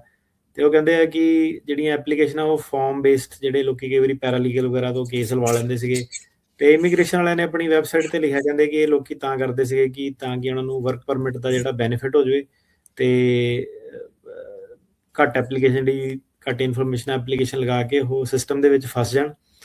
ਉਹ ਕਹਿੰਦੇ ਆ ਕਿ ਇਹਦੇ ਨਾਲ ਡਿਲੇ ਬੜਾ ਜ਼ਿਆਦਾ ਕਾਜ਼ ਹੋ ਜਾਂਦਾ। ਤੇ ਅਸਾਈਲਮ ਐਪਲੀਕੇਸ਼ਨ ਦੇ ਵਿੱਚ ਲਈਏ, ਅਸਾਈਲਮ ਆਫਿਸ ਦੇ ਵਿੱਚ ਕਾਫੀ ਸਾਰੀਆਂ ਐਪਲੀਕੇਸ਼ਨਾਂ, ਹੁਣ ਐਗਜ਼ੈਕਟ ਪਰਸੈਂਟੇਜ ਤਾਂ ਨਹੀਂ ਪਤਾ, ਬਟ ਮੋਰ ਦੈਨ 50% ਜੇ ਇਹਨਾਂ ਦੀ ਗੱਲ ਮੰਨੀਏ ਤਾਂ ਉਹ ਸਿਰਫ ਇੱਕ ਫਾਰਮ ਬੇਸਡ ਐਪਲੀਕੇਸ਼ਨ ਆ। ਤੇ ਇਹਦੇ ਵਿੱਚ ਇੱਦਾਂ ਕਿ ਜੇ ਡਾਇਰੈਕਟਲੀ ਹੁਣ ਗੱਲ ਕਰਨੀ ਹੋਵੇ ਤਾਂ ਗੱਲ ਇਹ ਹੈ ਕਿ ਜਿਹੜੇ ਲੋਕੀ ਆ ਉਹਨਾਂ ਦਾ ਵੀ ਟੈਂਪਰਾਮੈਂਟ ਇਹੀ ਸੀਗਾ ਕਿ ਥੋੜੇ ਬਹੁਤੇ ਪੈਸੇ ਦੇ ਕੇ ਐਪਲੀਕੇਸ਼ਨ ਲਵਾ ਲੈਣੀ ਆ, ਬਾਕੀ ਦੇਖੀ ਜਾਊਗੀ ਜਦੋਂ ਤਰੀਕ ਆਊਗੀ। ਸੋ ਇਹ ਮੈਂਟੈਲਿਟੀ ਸੀਗੀ। ਤੇ ਕਈ ਵਾਰੀ ਲੋਕਾਂ ਨੂੰ ਕਹੀਦਾ ਵੀ ਆ ਕਿ ਤੁਸੀਂ ਕਰ ਲਓ ਐਪਲੀਕੇਸ਼ਨ ਲਗਾ ਲਓ, ਉਹੀ ਨਹੀਂ ਜੀ ਮੈਂ ਤਾਂ ਜੀ ਐਂਡ ਤੱਕ ਹੀ ਕਰਨਾ, ਮਤਲਬ ਕਿ ਇਹ ਜਿਹੜਾ ਸੀਗਾ ਸੁਭਾਅ ਸੀਗਾ ਲੋਕਾਂ ਦਾ। ਉਹ ਕੀ ਕਰ ਰਿਹਾ ਕਿ ਉਹ ਬੇਸਿਕਲੀ ਕਹਿ ਰਿਹਾ ਕਿ ਆਪਾਂ ਸਿੱਧੇ ਇਹਨਾਂ ਨੂੰ ਜਿਹੜਾ ਸੀਗਾ ਰਿਜੈਕਟ ਕਰਕੇ ਆਪਾਂ ਇਮੀਗ੍ਰੇਸ਼ਨ ਕੋਰਟ ਦੇ ਵਿੱਚ ਰੈਫਰ ਕਰ ਦੇਣਾ ਕਿਉਂਕਿ ਇਹ ਐਪਲੀਕੇਸ਼ਨਾਂ ਇਨਕੰਪਲੀਟ ਹੈਗੀਆਂ। ਸੋ ਉਹਨਾਂ ਨੇ ਪਹਿਲਾਂ ਵਿੱਚ ਮੈਟਰ ਆਫ ਕਾਰ ਵਗੈਰਾ ਇਹ ਉਹ ਕਈ ਕੇਸ ਲਾਅ ਵੀ ਕੱਢੇ ਸੀਗੇ। ਸੋ ਹੁਣ ਉਹ ਕੀ ਕਰ ਰਹੇ ਕਿ ਉਹ ਕਹਿ ਰਹੇ ਆ ਕਿ ਜਿਹੜੀ ਤੁਸੀਂ ਐਪਲੀਕੇਸ਼ਨ ਲਾਈ ਆ ਉਹਨੂੰ ਜਾਂ ਤਾਂ ਕੰਪਲੀਟ ਕਰੋ, ਤੇ ਨਹੀਂ ਤਾਂ ਆਪਾਂ ਕੋਈ ਹੋਰ ਤੁਹਾਡੇ ਕੋਲ ਇਨਫੋਰਮੇਸ਼ਨ ਨਹੀਂ ਮੰਗਣੀ, ਆਪਾਂ ਉਹਦੇ ਬੇਸ ਤੇ ਜਿਹੜਾ ਸੀਗਾ ਸਿੱਧੇ ਵੀ ਜਿਹੜਾ ਸੀਗਾ ਡਿਨਾਈ ਕਰ ਸਕਦੇ ਹਾਂ। ਤੇ ਹੁਣ ਸਵਾਲ ਇਹਦੇ ਵਿੱਚ ਇਹ ਆ ਜਾਂਦਾ ਕਿ ਜਿਹੜੇ ਅਸਾਈਲਮ ਆਫਿਸ ਦੇ ਮੂਹਰੇ ਕੇਸ ਜਿਹੜੇ ਪੈਂਡਿੰਗ ਆ ਉਹਨਾਂ ਦਾ ਕੀ ਕਰਨਾ। ਗੱਲ ਹੁਣ ਸਾਰਿਆਂ ਨੇ ਮੰਨਣੀ ਤਾਂ ਨਹੀਂ ਮੇਰੀ, ਕਈ ਮੰਨ ਵੀ ਲੈਂਦੇ ਆ। ਗੱਲ ਇਹ ਹੈ ਕਿ ਆਪਣੀ ਆਪਣੀ ਐਪਲੀਕੇਸ਼ਨ ਜਿਹੜੀ ਪੂਰੀ ਕਰੋ, ਆਪਣੀਆਂ ਪੇਮੈਂਟਾਂ ਸ਼ੇਮੈਂਟਾਂ ਜਿਹੜੀਆਂ ਸੀਗੀਆਂ ਵਕੀਲ ਤੁਹਾਡੇ ਮਗਰ ਮਗਰ ਰਹਿੰਦੇ, ਤੁਸੀਂ ਕਹਿੰਦੇ ਕਿ ਨਹੀਂ ਐਂਡ ਤੱਕ ਜਦੋਂ ਤਰੀਕ ਆਊਗੀ ਉਦੋਂ ਹੀ ਦੇਖਣਾ ਵਾ। ਉਹ ਜਿਹੜਾ ਸੁਭਾਅ ਸੀਗਾ ਉਹ ਮਹਿੰਗਾ ਪੈ ਜਾਣਾ। ਕੇਸ ਦੇ ਵੱਲ ਫੋਕਸ ਕਰੋ, ਠੀਕ ਆ। ਜਿਹੜੀ ਚੀਜ਼ ਜਿੱਦਾਂ ਸੀਗੀ ਸਿਸਟਮ ਦੇ ਨਾਲ ਮੰਥਲੀ ਪੇਮੈਂਟ ਹੋ ਗਈਆਂ ਜੋ ਵੀ ਸੀਗਾ ਉਹ ਚੱਲੋ ਆਪਣਾ, ਮਤਲਬ ਐਂਡ ਆਫ ਦ ਡੇ ਨੁਕਸਾਨ ਤੁਹਾਡਾ ਹੋਣਾ ਜੇ ਐਪਲੀਕੇਸ਼ਨ ਪੂਰੀ ਨਹੀਂ ਹੈ। ਠੀਕ ਹੈ, ਐਪਲੀਕੇਸ਼ਨ ਆਪਣੀਆਂ ਪੂਰੀਆਂ ਕਰਕੇ ਲਗਾਓ ਕਿਉਂਕਿ ਜਿਹੜਾ ਸਰਕਾਰ ਆ ਉਹ ਸਿੱਧੇ ਉਹ ਕੋਈ ਮਜ਼ਾਕ ਮਯੂਕ ਤਾਂ ਕਰਦੇ ਨਹੀਂ, ਬੰਦੇ ਫੜ ਰਹੇ ਸਾਰਾ। ਮਤਲਬ ਇਹ ਹੈ ਕਿ ਜੇ ਹੁਣ ਵੀ ਬੰਦਾ ਕਹੇ ਕਿ ਮੈਂ ਸੀਰੀਅਸ ਨਹੀਂ ਹੋਣਾ ਤੇ ਵਕੀਲ ਉੱਦਾਂ ਹੀ ਡਰਾਉਂਦੇ ਹੁੰਦੇ ਆ ਇੱਦਾਂ, ਤਾਂ ਫਿਰ ਮੈਂ ਕਿਹਾ ਇਹ ਬੰਦੇ ਦਾ ਭੁਲੇਖਾ ਵਾ। ਕਿਉਂਕਿ ਅਗਲੇ ਸਿੱਧੇ ਹੀ ਆਪਣੀ ਵੈਬਸਾਈਟ ਤੇ ਅਨਾਉਂਸ ਕਰਕੇ ਕਹਿ ਰਹੇ ਹੈਗੇ ਆ ਕਿ ਆਪਾਂ RFE ਵਗੈਰਾ ਕੋਈ ਵੀ ਹੋਰ ਚੀਜ਼ ਜਿਹੜੀ ਨਹੀਂ ਦੇਣੀ ਆ। ਸਿੱਧੇ ਜਿਹੜੇ ਸੀਗੇ ਕੇਸ ਉਹ ਡਿਨਾਈ ਕਰਨੇ ਆ। ਸੋ ਆਪਣਾ ਚਾਂਸ ਤੁਸੀਂ ਉਹਦੇ ਵਿੱਚ ਜਿਹੜਾ ਸੀਗਾ ਖਰਾਬ ਕਰੋਗੇ, ਠੀਕ ਹੈ। ਉਹਦੇ ਵਿੱਚ ਸਲਾਹ ਸਿੱਧੀ ਇਹ ਹੈਗੀ ਹੈ ਕਿ ਜਾਓ ਆਪਣੀਆਂ ਪੇਮੈਂਟਾਂ ਸ਼ੇਮੈਂਟਾਂ ਜਿੱਥੇ ਸਟੈਂਡਿੰਗ ਹੈਗੇ ਉਹਨੂੰ ਪੂਰੀ ਕਰੋ, ਕੇਸ ਦੇ ਉੱਤੇ ਕੋਆਪਰੇਟ ਕਰੋ ਵਕੀਲ ਦੇ ਨਾਲ, ਆਪਣਿਆਂ ਨਾਲ ਕੰਮ ਕਰੋ ਉਹਦੇ ਉੱਤੇ, ਤੇ ਤਾਂ ਕਿ ਖੜੇ ਪੈਰ ਤੁਹਾਨੂੰ ਤਰੀਕ ਆ ਜਾਂਦੀ ਹੈ 7 ਦਿਨਾਂ ਦੇ 10 ਦਿਨਾਂ ਦੇ ਵਿੱਚ ਤਾਂ ਭੱਜਣਾ ਨਾ ਪੈਣ। ਨਹੀਂ ਬਿਲਕੁਲ। ਅੱਗੇ ਜਿਹੜੀ RFE ਆ ਇਹ ਜਿਹੜਾ ਥੱਲੇ ਵਾਲਾ ਜਿਹੜਾ ਕੋਰਟ ਤੋਂ ਹੇਠਲਾ ਸਿਸਟਮ ਆ ਉਹ ਵਾਲੇ ਦਿੰਦੇ ਹੁੰਦੇ ਸੀਗੇ ਕਿ ਕੋਰਟ ਵਾਲੇ ਵੀ RFE ਮੰਗਦੇ ਹੁੰਦੇ ਆ? ਨਹੀਂ, USCIS ਹੀ ਦਿੰਦਾ ਸੀਗਾ, ਕੋਰਟ ਵਾਲੇ ਤਾਂ ਨਹੀਂ। ਕੋਰਟ ਵਾਲਿਆਂ ਦੀ ਤਾਂ ਫਾਈਨਲ ਹੀਅਰਿੰਗ ਜਿਹੜੀ ਹੁੰਦੀ ਸੀਗੀ ਤੇ ਉਹ ਨਹੀਂ RFE ਦਿੰਦੇ। ਉਹਨਾਂ ਨੇ ਤਾਂ ਡੈਡਲਾਈਨਾਂ ਸੈੱਟ ਕੀਤੀਆਂ ਹੁੰਦੀਆਂ ਕਿ ਸਕੈਜੂਲਿੰਗ ਆਰਡਰ ਇੰਨੀ ਤਰੀਕ ਤੋਂ ਪਹਿਲਾਂ ਡਾਕੂਮੈਂਟ ਜਮ੍ਹਾਂ ਕਰਾਓ। ਤੁਸੀਂ ਨਹੀਂ ਕਰਾਉਂਦੇ ਆ ਤਾਂ ਕੋਰਟ ਨੇ ਜੋ ਵੀ ਉਹਨਾਂ ਦੇ ਕੋਲ ਹੁੰਦਾ ਉਹਦੇ ਹਿਸਾਬ ਨਾਲ ਹੋ ਅੱਗੇ ਜਾਂਦੇ ਆ। ਠੀਕ ਹੈ। ਤੇ ਸਾਲਾ ਪੁਲਿਸ ਵਾਲਿਆਂ ਨੇ ਜਿਹੜਾ ਸੀਗਾ ਬੇਸਿਕਲੀ ਇਹਨਾਂ ਤੋਂ ਇਹ ਐਂ ਲੱਗਦਾ ਕਿ ਇਹਨਾਂ ਨੇ ਹੁਣ ਕੀ ਕਰਨਾ ਕਿ ਜਿਹੜੇ ਅਧੂਰੇ ਕੇਸ ਇਹਨਾਂ ਨੇ ਸਿੱਧੇ ਰੈਫਰ ਕਰ ਦੇਣੇ ਉੱਤੇ ਇਮੀਗ੍ਰੇਸ਼ਨ ਕੋਰਟ ਦੇ ਵਿੱਚ। ਜਿਹੜੇ ਉਹਨਾਂ ਨੇ ਆਖਿਆ ਹੀ ਆ ਪਹਿਲਾਂ ਹੀ, ਉਹ ਕਹਿ ਰਹੇ ਸੀਗੇ ਵੀ ਅਸੀਂ ਜਿਹੜਾ ਬੈਕਲੌਗ ਆ ਰਿਡਿਊਸ ਕਰਨ ਦੇ ਲਈ ਅਖਤਿਆਰ ਜਿਹੜੇ ਉਹ ਦੇ ਰਹੇ ਆ। ਸੋ ਇਹ ਉਹਨਾਂ ਦੇ ਵਿੱਚੋਂ ਹੀ ਇੱਕ ਆ ਵੀ RFE ਨਹੀਂ ਇਸ਼ੂ ਕਰਨੀ, ਸਿੱਧਾ ਇੱਥੇ ਡਿਨਾਈ ਕਰੋ ਤੇ ਸਿੱਧਾ ਅਦਾਲਤ ਵਿੱਚ ਜਾਓ। ਹਾਂਜੀ। ਸੋ ਇਹ ਸਾਰੀਆਂ ਜਿਹੜੀਆਂ ਚੀਜ਼ਾਂ ਆ ਉਹ ਚੱਲ ਰਹੀਆਂ ਆ। ਸੋ ਜਿੱਦਾਂ ਹੁਣ ਤੁਸੀਂ ਸਲਾਹ ਦਾ ਦੇ ਰਹੇ ਆ ਵੀ ਕਰੋ ਇਹ ਸਾਰੀਆਂ ਚੀਜ਼ਾਂ, ਜਿਹੜਾ ਕੰਪਲੀਟ ਫਾਈਲ ਆ ਉਹ ਫਿਰ ਕਿਹੜੀਆਂ ਚੀਜ਼ਾਂ ਦੇ ਨਾਲ ਮਿਲ ਕੇ ਜਿਹੜੀ ਉਹ ਮੰਨੀ ਜਾਂਦੀ ਆ, ਤੇ ਇਨਕੰਪਲੀਟ ਫਾਈਲ ਕਿਹੜੀ ਹੁੰਦੀ ਆ ਇਸ ਹਿਸਾਬ 'ਚ? ਸੋ 589 ਅਸਾਲਮ ਦੀ ਐਪਲੀਕੇਸ਼ਨ ਕੰਪਲੀਟ ਹੋਣੀ ਚਾਹੀਦੀ ਹੈ, ਕੀ ਹਮਲੇ ਆ ਕੀ ਨੁਕਸਾਨ ਆ, ਤੇ ਉਹ ਤੋਂ ਵੀ ਜ਼ਿਆਦਾ ਕੰਪਲੀਟ ਹੁੰਦੀ ਹੈ ਕਿ ਡੈਕਲੇਰੇਸ਼ਨ ਤੇ ਐਫੀਡੇਵਿਟ ਵਗੈਰਾ ਤੁਹਾਡੇ ਸਾਰੇ ਜਿਹੜੇ ਹੋਣੇ ਚਾਹੀਦੇ ਆ। ਪੂਰਾ ਫੁੱਲ ਫਲੈਜ ਮਤਲਬ ਆਪਣਾ ਕੇਸ ਬਣਾ ਕੇ ਲਾਓ। ਇਹ ਹੁੰਦਾ ਕਿਉਂ ਨਹੀਂ ਹੈ? ਕਿਉਂਕਿ ਬਥੇਰੇ ਸਾਰੇ ਵੈਲ ਆਫ ਵੀ ਜਿਹੜੇ ਬੰਦੇ ਹੈਗੇ ਨਾ, ਕਈਆਂ ਨੇ ਕੀ ਸੀਗਾ ਕਿ ਉਦੋਂ ਟ੍ਰੈਂਡ ਚੱਲਦਾ ਸੀਗਾ ਪੈਰਾਲੀਗਲਾਂ ਕੋ, ਜਿਹੜੇ ਸੀਗੇ ਪੈਰਾਲੀਗਲ ਦਾ ਨਾਮ ਵੀ ਨਹੀਂ ਪਤਾ ਕਿੱਥੇ ਰਹਿੰਦਾ, ਕਿਹੜੀ ਸਟੇਟ 'ਚ ਆ, ਕਿੱਦਾਂ $500,000 ਦੇ ਕੇ ਉਹਨਾਂ ਨੇ 589 ਲਗਾਇਆ ਹੋਇਆ। ਕਿਉਂ? ਤਾਂ ਉਹੀ ਹੈ ਕਿ ਵਕੀਲ ਨਾ ਹਾਇਰ ਕਰਨਾ ਪੈ ਜਾਣ, ਪੈਸੇ ਨਾ ਖਰਚਣੇ ਪੈ ਜਾਣ। ਤੇ ਉਹ ਸਿਸਟਮ ਜਿਹੜਾ ਸੀਗਾ ਕਈ ਸਾਲ ਏਦਾਂ ਹੀ ਚੱਲਦਾ ਰਹਿੰਦਾ ਸੀਗਾ। ਤੇ ਉਹ ਚੀਜ਼ ਨੂੰ ਇਹ ਬੇਸਿਕਲੀ ਟਾਰਗੇਟ ਜਿਹੜਾ ਕਰ ਰਿਹਾ ਕਿ ਉਹ ਐਪਲੀਕੇਸ਼ਨਾਂ 'ਚ ਇਹੀ ਲਿਖਿਆ ਹੋਇਆ ਕਿ ਮੈਂ ਬਾਅਦ 'ਚ ਆਪਣੀ ਡੈਕਲੇਰੇਸ਼ਨ ਜਿਹੜੀ ਜਮ੍ਹਾਂ ਕਰਾਊਂਗਾ ਉਹ ਖਾਲੀ, ਜਿੱਦਾਂ ਪੈਰਾਲੀਗਲਾਂ ਨੇ ਖਾਲੀ ਭਰੇ ਹੋਏ ਫਾਰਮ ਇੱਦਾਂ ਹੀ। ਤੇ ਉਹ ਪਹਿਲਾਂ ਜਿਹੜੇ ਸੀਗੇ ਚੱਲ ਜਾਂਦੇ ਸੀਗੇ ਤੇ ਵਰਕ ਪਰਮਿਟ ਵਗੈਰਾ ਆ ਜਾਂਦਾ ਸੀਗਾ, ਤੇ ਕਈ ਸਾਲ ਲੋਕਾਂ ਨੇ ਕੱਢਦੇ ਉੱਦਾਂ ਹੀ, ਹੈ ਨਾ, ਕਈਆਂ ਨੇ। ਤੇ ਉਹਦੇ ਵਿੱਚ ਫਿਰ ਸਵਾਲ ਇਹ ਆਉਂਦਾ ਸੀਗਾ ਕਿ ਜੇ $1,500 ਦੇ ਕੇ ਹੀ ਬੰਦੇ ਦਾ ਕੰਮ ਸਰੀ ਜਾਂਦਾ, ਉਹਨੂੰ ਵਕੀਲ ਹਾਇਰ ਕਰਨ ਦੀ ਕੀ ਲੋੜ ਆ? ਸੋ ਇਦਾਂ ਦੀ ਮੈਂਟੈਲਿਟੀ ਜਿਹੜੀ ਸੀਗੀ ਕਾਫੀ ਹੱਦ ਤੱਕ, ਤਾਂ ਉਹ ਚੀਜ਼ ਸੀਗੀ। ਉਹ ਜਿਹੜਾ ਸੀਗਾ ਲੂਪ ਹੋਲ, ਉਹਨੂੰ ਇਹ ਕਲੋਜ਼ ਕਰਨ ਜਾ ਰਹੇ ਆ ਕਿ ਐਪਲੀਕੇਸ਼ਨ ਆਪਣੀ ਜਿਹੜੀ ਪੂਰੀ ਭਰ ਕੇ ਲਾਓ। ਠੀਕ ਆ। ਸੋ ਬਿਲਕੁਲ ਇਹਦਾ ਮਤਲਬ ਇਹ ਆ ਵੀ ਇਹਦੇ ਵਿੱਚ ਕੋਈ ਵੀ ਢਿੱਲ ਮੱਠ ਜਿਹੜੀ ਉਹ ਨਾ ਕਰੋ। ਇਹ ਤੁਹਾਨੂੰ ਕੀ ਲੱਗਦਾ ਕਿੰਨੇ ਕੁ ਪਰਸੈਂਟੇਜ ਲੋਕਾਂ ਦੇ ਉੱਤੇ ਇਸ ਜਿਹੜੇ ਐਕਸ਼ਨ ਦਾ ਜਿਹੜਾ ਉਹ RFE ਇਸ਼ੂ ਕਰਨ ਦੀ ਬਜਾਏ ਸਿੱਧਾ ਕੈਂਸਲ ਕਰਨ ਵਾਲਾ, ਕਿੰਨੇ ਕੁ ਪਰਸੈਂਟੇਜ ਤੁਹਾਨੂੰ ਲੱਗਦਾ ਵੀ ਲੋਕਾਂ ਦੇ ਉੱਤੇ ਇਹਦਾ ਅਸਰ ਪਊਗਾ? ਭਾਜੀ ਬੜੀ ਵੱਡੀ ਸਾਰੀ ਪਰਸੈਂਟੇਜ ਹੈਗੀ ਹੈ, ਕਿਉਂਕਿ ਕੀ ਹੈਗਾ ਕਿ ਹੁਣ ਜਿਹੜਾ ਕੇਸ ਪੂਰਾ ਬਣਨਾ ਹੁੰਦਾ ਨਾ, ਉਹ 'ਚ ਟਾਈਮ ਐਫਰਟ ਸਾਰਾ ਕੁਛ ਲੱਗਦਾ ਹੈਗਾ, ਸਟਾਫਿੰਗ ਲੱਗਦੀ, ਉਹਦੇ ਵਿੱਚ ਆਵਰਸ ਲੱਗਦੇ ਸਾਰੇ। ਸੋ ਇਹ ਸੀਗਾ ਕਿ ਜਿਹੜਾ ਬੰਦਾ ਹੁਣ 2020 ਦੇ ਵਿੱਚ ਵੀ ਆਇਆ, ਉਹਨੇ ਕਹਿਣਾ ਹੁਣ ਮੇਰੇ ਹਾਲਾਤ ਬੜੇ ਟਾਈਟ ਆ, ਹੁਣ ਮੈਂ ਅਜੇ ਵਕੀਲ ਨੂੰ ਪੇਮੈਂਟ ਨਹੀਂ ਕਰ ਸਕਦਾ, ਹੁਣ ਅਜੇ ਅੱਗੇ ਆਪਾਂ ਕੇਸ ਕਰਨਾ ਨਹੀਂ ਆ, ਤਰੀਕ ਨਾ ਕਿਤੇ ਛੇਤੀ ਪੈ ਜਾਵੇ, ਜੇ ਆਪਾਂ ਇਨਫੋਰਮੇਸ਼ਨ ਹੋਰ ਦੇਵਾਂਗੇ ਉਹਨਾਂ ਨੇ ਛੇਤੀ ਜਿਹੜਾ ਬੁਲਾ ਲੈਣਾ। ਤੇ ਹੁਣ ਚੱਕਰ ਕੀ ਹੈਗਾ ਕਿ ਜਿਹੜਾ ਕੇਸ ਆ ਉਹ ਤਾਂ ਪੂਰਾ ਬਣਾ ਕੇ ਲਾਣਾ ਹੀ ਪੈਣਾ, ਮਤਲਬ ਜਿਹੜਾ ਉਹ ਤੋਂ ਬਗੈਰ ਚਾਰਾ ਨਹੀਂ ਹੈਗਾ, ਹਨਾ। ਤੇ ਉਹ ਹੁਣ ਜਿਹੜਾ ਸਾਰਾ ਜਿਹੜਾ ਸਿਸਟਮ ਸੀਗਾ, ਹੁਣ ਮੈਂ ਕਿਹਾ ਜੇ ਮੈਂਟੈਲਿਟੀ ਤੇ ਗੱਲ ਆ ਜਾਂਦੀ ਐਂਡ ਆਫ ਦਾ ਡੇ। ਹੋਰ ਕੀ ਇਹਦੇ ਵਿੱਚ ਕਹਿ ਸਕਦੇ ਇਸ ਵੇਲੇ? ਜੇ ਮਤਲਬ ਸਪਸ਼ਟ ਗੱਲ ਕਰਨੀ ਹੋਵੇ ਤਾਂ ਉੱਥੇ ਗੱਲ ਆ ਜਾਂਦੀ ਕਿ ਲੋਕੀ ਕੇਸ ਬਣਾ ਕੇ ਪੂਰਾ ਲਾਣਾ ਨਹੀਂ ਚਾਹੁੰਦੇ ਹੈਗੇ।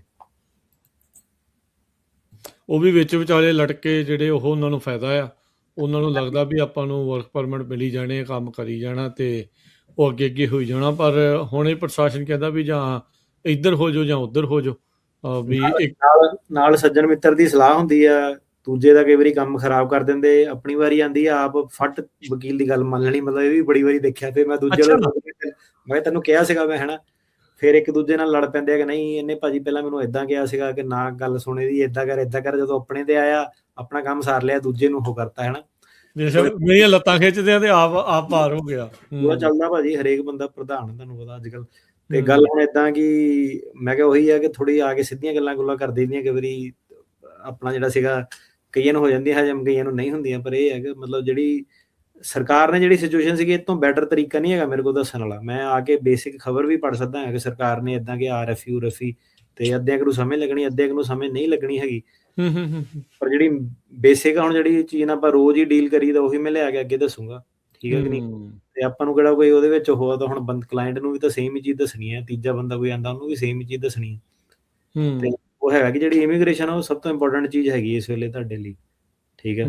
ਸੋ ਇਮੀਗ੍ਰੇਸ਼ਨ ਦੇ ਵਿੱਚ ਆਪਣੇ ਕਾਰਨਰ ਕੱਟ ਨਾ ਕਰਿਆ ਕਰੋ ਕਿਸੇ ਦੇ ਪਿੱਛੇ ਆਖੇ ਲੱਗ ਕੇ, ਕਿਉਂਕਿ ਜਿਹੜੇ ਬੰਦੇ ਨੇ ਤੁਹਾਨੂੰ ਸਲਾਹ ਦੇਣੀ ਨਾ, ਐਂਡ ਆਫ ਦਾ ਡੇ ਜਦੋਂ ਉਹਨਾਂ ਦਾ ਆਪਣਾ ਕੇਸ ਆਣਾ, ਆਪ ਬੰਦਾ ਡਾਕਟਰ ਕੋ, ਵਕੀਲ ਕੋ, ਉਹਨਾਂ ਨੇ ਪੂਰੀ 100% ਸਲਾਹ ਮੰਨੀ, ਦੂਜੇ ਨੂੰ ਸਵਾਦ ਲੈਣ ਲਈ ਉਹਨੇ ਕਿ ਨਹੀਂ ਇੱਦਾਂ ਕਰਕੇ ਦੇਖ ਲਾ, ਉੱਦਾਂ ਕਰਕੇ ਦੇਖ ਲਾ।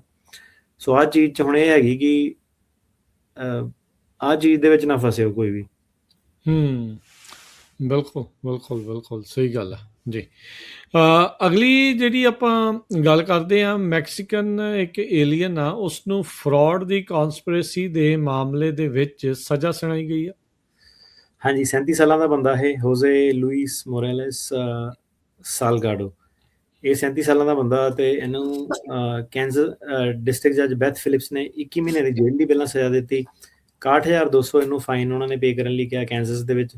ਇਹ ਕੀ ਕਹਿੰਦੇ ਆ ਕਿ ਇਹਨੇ ਗਿਲਟੀ ਪਲੀ ਕੀਤਾ ਕਿ ਇਹ ਯੂਵੀਜ਼ ਜਿਹੜੇ ਝੂਠੇ ਜਿਹੜੇ ਲਗਾਉਂਦਾ ਸੀਗਾ, ਇਹ ਪੈਸੇ ਲੈ ਕੇ ਲੋਕਾਂ ਕੋਲ ਜਿਹੜੀ ਫਿਲਮੀ ਸਟਾਈਲ ਜਿਹੜਾ ਸੀਗਾ, ਉਹਨਾਂ ਦੀਆਂ ਰੋਬਰੀਆਂ ਜਿਹੜੀਆਂ ਸਟੇਜ ਕਰਦਾ ਸੀਗਾ। ਤੇ ਜਿਹੜੇ ਕਲਾਇੰਟ ਹੁੰਦੇ ਸੀਗੇ ਤੇ ਉਹ ਕਹਿੰਦੇ ਸੀ ਗੱਡੀ ਖਰਾਬ ਹੋ ਗਈ, ਪਿੱਛੋਂ ਦੀ ਆ ਕੇ ਕਿਸੇ ਨੇ ਬੰਦੂਕ ਵਗੈਰਾ ਦਿਖਾ ਕੇ ਲੁੱਟ ਲਿਆ, ਤੇ 2 ਸ਼ਾਟ ਉਹਨਾਂ ਦੀ ਗੱਡੀ ਦੇ ਉੱਤੇ ਫਾਇਰ ਕੀਤੇ ਜਿੱਦਾਂ ਕੇਸ ਪੱਕਾ ਕਰਨ ਲਈ। ਤੇ ਫਿਰ ਜਿਹੜਾ ਸੀਗਾ ਰੋਬਰ ਵਗੈਰਾ ਸਾਰੇ ਹਾਇਰ ਕਰਦਾ ਸੀਗਾ ਤੇ ਦੱਸਦਾ ਸੀਗਾ ਕਿਹੜੇ ਇਲਾਕੇ 'ਚ ਕਿਹੜੀ ਜਗ੍ਹਾ ਜਿਹੜੀ ਚੋਰੀ ਹੋਣੀ ਚਾਹੀਦੀ ਆ। ਤੇ ਉਹ ਮਾਸਕ ਮੂਸਕ ਜਿੱਦਾਂ ਪਾ ਕੇ ਆਉਂਦੇ ਸੀਗੇ, ਬੰਦੂਕ ਦਿਖਾਉਂਦੇ ਸੀਗੇ, ਤੇ ਇੱਕ ਅੱਧੇ ਨੂੰ ਸਿਰ ਤੇ ਜਾਂ ਮੂੰਹ ਤੇ ਕੁੱਟਦੇ ਵੀ ਸੀਗੇ। ਤੇ ਫਿਰ ਉਹਨਾਂ ਦਾ ਕੈਸ਼ ਕੁਸ਼ ਲੈ ਕੇ ਜਿੱਦਾਂ ਚੱਲ ਜਾਂਦੇ ਸੀਗੇ, ਤੇ 2 ਰਾਊਂਡ ਜਿਹੜੇ ਸੀਗੇ ਗੱਡੀ ਤੇ ਚਲਾ ਦਿੰਦੇ ਸੀਗੇ। ਹੁਣ ਪ੍ਰੋਬਲਮ ਇਹਨਾਂ ਦੀ ਇਹੀ ਹੁੰਦੀ ਹੈ, ਠੀਕ ਹੈ, ਤੁਹਾਨੂੰ ਸਾਰਿਆਂ ਨੂੰ ਕਈ ਵਾਰੀ ਕਿਹਾ, ਜਿਹੜਾ ਹੁਣ ਕੀ ਹੈ ਕਿ ਪੈਰਾਲੀਗਲ ਜਿਹਨੂੰ ਤੁਸੀਂ ਬੜਾ ਪ੍ਰਧਾਨ ਸਮਝਦੇ ਹੁੰਦੇ ਹੈ। ਸੋ ਚੱਕਰ ਕੀ ਹੈਗਾ ਕਿ ਇਹਨਾਂ ਨੇ ਕ੍ਰੀਏਟੀਵਿਟੀ ਤਾਂ ਇਹਨਾਂ ਦੀ ਜ਼ੀਰੋ, ਕੁਛ ਵੀ ਇਹਨਾਂ ਦਾ ਮੈਂ ਕਿਹਾ ਨਕਲੀ ਕੇਸ ਆ ਸਾਰੇ। ਤੇ ਇਹਨਾਂ ਨੇ ਉਹ ਕੀ ਕਰਦੇ ਆ ਕਿ ਉਹਨੇ ਓਬਵੀਅਸਲੀ ਚੇਂਜ ਨਹੀਂ ਕੀਤਾ ਹੋਣਾ, ਉਹ ਸਾਰਿਆਂ ਦੀ ਗੱਡੀ ਦੇ 2 ਫਾਇਰ ਫੂਰ ਹੁੰਦੇ ਗਏ। ਇਮੀਗ੍ਰੇਸ਼ਨ ਨੇ ਆਹੀ AI ਦੇ ਵਿੱਚ ਹੁਣ ਟ੍ਰੈਂਡ ਸਪੌਟ ਹੋ ਰਿਹਾ ਕਿ ਕਿਹੜੇ ਲੋਕੀ ਆ ਜਿਹੜੇ ਸੇਮ ਚੀਜ਼ ਜਿਹੜੀ ਸੇਮ ਹੈਗੀ ਆ। ਇਹਦੇ ਵਿੱਚ ਤੁਸੀਂ ਦੇਖੋਗੇ ਕਿ ਜੇ ਮਤਲਬ ਕਿ ਈਵਨ ਜਿਹੜੇ ਲੋਕਾਂ ਦੀ ਡੈਕਲਰੇਸ਼ਨ ਹੈਗੀਆਂ ਅਸਾਈਲਮ ਦੀਆਂ, ਉਹ ਵੀ AI 'ਚ ਰਨ ਹੋ ਗਏ ਕਿ ਕਿਹਨਾਂ ਦੀਆਂ ਡੈਕਲਰੇਸ਼ਨਾਂ ਸੇਮ ਆ। ਹੁਣ ਸੇਮ ਕਿਹਨਾਂ ਦੀਆਂ ਹੁੰਦੀਆਂ ਡੈਕਲਰੇਸ਼ਨਾਂ, ਇਹ ਜਿਹੜੀ ਹੁਣ ਤੁਹਾਨੂੰ ਚੀਜ਼ ਦੱਸਣ ਲੱਗਿਆ ਨਾ, ਇਹਨੂੰ ਤੁਸੀਂ 4 ਸਾਲ ਪਹਿਲੇ ਆਪਣਾ ਸਾਡਾ ਵਾਲਾ ਸ਼ੋਅ ਸੁਣਿਆ, ਫਿਰ ਉਹਨਾਂ ਤੁਸੀਂ ਰਿਲੇਟ ਕਰਿਆ ਉਹਨੂੰ ਕਿ ਕੀ ਚੀਜ਼ ਮੈਂ ਕਹਿ ਰਿਹਾ। ਸਾਡੇ ਚੋਂ ਬੰਦੇ ਨੂੰ ਕਹਿੰਦੇ ਕਿ ਦੱਸ ਬਈ ਤੇਰੇ ਨਾਲ ਕੀ ਹੋਇਆ, ਬੰਦਾ ਉੱਠ ਕੇ ਦੱਸ ਕੇ ਲੈ ਬਈ ਤੁਸੀਂ ਤਾਂ ਕਹਾਣੀ ਨਹੀਂ ਬਣਾਉਂਦੇ, ਫਲਾਣਾ ਟਮ ਕਰਨਾ ਕਹਾਣੀ ਬਣਾਉਂਦਾ, ਇਸ ਚੀਜ਼ ਤੇ ਝਗੜਾ ਕਰਦੇ, ਹੁਣ ਵੀ ਕਈ ਕਰਦੇ। ਕੀ ਕਹਿ ਰਿਹਾ ਕਿ ਵਕੀਲ ਨੇ ਫਰਾਡ ਥੋੜਾ ਕੰਮ ਕਰ ਦੇਣਾ ਹੁਣ ਕੋਈ ਕਿਸੇ ਦੇ ਕਰਕੇ, ਜੋ ਹੋਈ ਨਹੀਂ ਹੈ। ਸੋ ਉਹਦੇ 'ਚ ਕੀ ਸੀਗਾ ਕਿ ਕਈ ਜਿਹੜੇ ਵਿਅਕਤੀ ਜਿਹੜੇ ਸੀਗੇ, ਉਹਨਾਂ ਦੇ ਕੇਸ ਕੂਸ ਨਹੀਂ ਹੋਣੇ ਆ, ਝੂਠੇ ਹੋਣੇ ਆ, ਉਹ ਕੀ ਕਰਦੇ ਸੀਗੇ ਕਿ ਪੈਰਾਲੀਗਲਾਂ ਤੋਂ ਜਾ ਕੇ ਕਹਾਣੀਆਂ ਬਣਾ ਲੈਂਦੇ ਸੀਗੇ। ਤੇ ਪੈਰਾਲੀਗਲਾਂ ਦੇ ਕਿਸੇ ਦੇ ਚੰਡੀਗੜ੍ਹ ਦਫ਼ਤਰ, ਕਿਸੇ ਦਾ ਹਰਿਆਣੇ ਦਫ਼ਤਰ, ਤੇ ਉਹ ਕੀ ਕਰਦੇ ਸੀਗੇ ਕਿ ਝੂਠੀਆਂ ਕਹਾਣੀਆਂ ਬਣਾ ਦਿੰਦੇ ਸੀਗੇ। ਹੁਣ ਚੱਕਰ ਇਹ ਪੈ ਗਿਆ, ਤੁਹਾਨੂੰ ਤਾਂ ਪਤਾ ਹੀ ਨਹੀਂ ਕੀ ਹੈਗਾ ਜਿਹਨੇ ਬਣਾਈ ਆ, ਤੇ ਉਹ ਜਿਹੜੀ ਸੇਮ ਕਹਾਣੀ ਆ, ਸੇਮ ਡਾਕਟਰ ਦੀਆਂ ਲੈਟਰਾਂ, ਸੇਮ ਚੀਜ਼ਾਂ ਉਹਨਾਂ ਨੇ ਕਿੰਨੇ ਕੇਸਾਂ ਦੇ ਵਿੱਚ ਹੋਰ ਅੱਗੇ ਲਾਈਆਂ ਹੋਣੀਆਂ। ਮਤਲਬ ਉਹਨਾਂ ਨੂੰ ਕੀ ਲੈਣਾ ਦੇਣਾ, ਉਹਨੇ ਇੱਕ ਨੂੰ, ਦੂਜੇ ਨੂੰ, ਤੀਜੇ ਨੂੰ, ਚੌਥੇ ਨੂੰ ਸੇਮ ਚੀਜ਼ ਸੀ। ਸੋ ਕੀ ਕਰ ਰਿਹਾ ਕਿ ਹੁਣ ਉਹ AI ਦੇ ਵਿੱਚ ਇਹ ਚੀਜ਼ਾਂ ਜਿਹੜੀਆਂ ਟਰੈਕ ਕਰ ਰਹੇ ਆ, ਉਹ ਦੇਖ ਰਿਹਾ ਕਿ ਕਿਹੜੇ ਲੋਕਾਂ ਨੇ ਪੈਰਾਲੀਗਲਾਂ ਤੋਂ ਜਿਹੜੀਆਂ ਕਹਾਣੀਆਂ ਬਣਾ ਕੇ ਲਾਈਆਂ। ਪੈਰਾਲੀਗਲ ਵਾਲੀਆਂ, ਠੀਕ ਹੈ, ਤੁਹਾਨੂੰ ਸਾਰਿਆਂ ਨੂੰ ਪਤਾ, ਆਪਣੇ ਆਫਿਸ ਤਾਂ ਆਉਂਦੇ ਉਹ ਪਾੜ ਕੇ ਡਸਟਬਿਨ ਦੇ ਵਿੱਚ ਇੱਕ ਬੰਦਾ ਜਿਹੜਾ ਮੂੰਹੋਂ ਬੋਲੂਗਾ ਉਹੀ ਚੀਜ਼ ਅੱਗੇ ਜਾ ਸਕਦੀ ਹੈ, ਬਾਕੀ ਨਹੀਂ ਜਾ ਸਕਦੀ। ਸੋ ਇਸ ਵੇਲੇ ਪੂਰੀ ਜਿਹੜੀ ਆਪਣੀ ਪੰਜਾਬੀ ਕਮਿਊਨਿਟੀ ਹੈ ਨਾ, ਇਹ ਹਰੇਕ ਬੰਦੇ ਨੂੰ, ਹਰੇਕ ਵਿਅਕਤੀ ਨੂੰ ਕੱਲੇ ਨੂੰ ਪਤਾ ਹੈਗਾ, ਕੱਲੇ ਨੂੰ ਪਤਾ ਹੈਗਾ ਕਿਹੜਾ ਵਕੀਲ ਕਿਹੜੇ ਹਿਸਾਬ ਨਾਲ ਪੈਰਾਲੀਗਲਾਂ ਨਾਲ ਚੱਲਦਾ, ਕਿਹੜੇ ਪੈਰਾਲੀਗਲਾਂ ਦਾ ਕਿਹਨਾਂ ਦੇ ਨਾਲ ਲਿੰਕ ਹੈਗਾ। ਇਹ ਕਾਮਨ ਨੌਲੇਜ ਹੈਗੀ ਹੈ, ਕਲਾਇੰਟਾਂ ਨੂੰ ਵੀ ਪਤਾ ਵਾ ਇਹ ਚੀਜ਼ ਇਮੀਗ੍ਰੇਸ਼ਨ ਵਾਲਿਆਂ ਨੂੰ ਵੀ ਪਤਾ ਹੈਗੀ ਆ, ਠੀਕ ਹੈ। ਵਾਹ ਹੋ ਗਿਆ ਸਾਰਾ, ਉਹਨਾਂ ਨੂੰ ਦੇ ਨੋ ਐਵਰੀਥਿੰਗ ਕਿ ਕਿਹੜਾ ਕਿੱਦਾਂ ਕੀ ਚੀਜ਼ ਜਿਹੜੀ ਹੈਗੀ ਆ। ਸੋ ਹੁਣ ਚੱਕਰ ਕੀ ਪੈਂਦਾ ਸੀਗਾ ਕਿ ਉਹਨਾਂ ਨਾ ਜਿਗਰਾ ਤੁਸੀਂ ਕਹਿ ਲਓ ਜਾਂ ਜਿੱਦਾਂ ਉਹ ਵਧਿਆ ਪਿਆ ਕਿ ਬਹਿਸ ਬਸਾਈ 'ਚ ਪੈਂਦੇ ਕਿ ਨਹੀਂ ਇੱਦਾਂ ਨਹੀਂ ਉੱਦਾਂ ਨਹੀਂ, ਕਿ ਵਕੀਲ ਮਾੜਾ ਵਾ। ਸੋ ਹੁਣ ਉਹੀ ਜਿਹੜੀ ਚੀਜ਼ ਹੈਗੀ ਕਿ ਉਹ ਜਿਹੜੀਆਂ AI ਦੇ ਵਿੱਚ ਸਿੰਪਲ ਉਹ ਹੈਗਾ ਕਿ ਉਹਨਾਂ ਨੇ ਇੱਕ ਡੈਕਲਰੇਸ਼ਨ ਪਾਣੀ ਆ, ਉਹਨੂੰ ਪੁੱਛਣਾ ਕਿ ਕਿੰਨੇ ਹੋਰ ਕੇਸ ਹੈਗੇ ਆ ਜਿਹਦੇ ਨਾਲ ਕਿ ਇਹ ਬਿਆਨ ਜਿਹੜੇ ਰਲਦੇ ਆ। ਉਹਨੇ ਤੁਹਾਨੂੰ 1 ਮਿੰਟ ਦੇ ਅੰਦਰ ਦੱਸ ਦੇਣਾ ਕਿ ਵਾਲੇ ਵਕੀਲ ਦੇ 100 ਰਲਦੇ ਆ, ਇਹਦੇ 200 ਰਲਦੇ ਆ, ਇਹਦੇ 300 ਰਲਦੇ ਆ, ਕਿਉਂਕਿ ਪੈਰਾਲੀਗਲ ਨੇ ਐਂਡ ਆਫ ਦਾ ਡੇ ਕੀਤਾ ਤਾਂ ਉਹੀ ਪਿਆ, ਪੈਰਾਲੀਗਲ ਦਾ ਤਾਂ ਨਾਮੋ ਨਿਸ਼ਾਨ ਨਹੀਂ ਕਿਤੇ।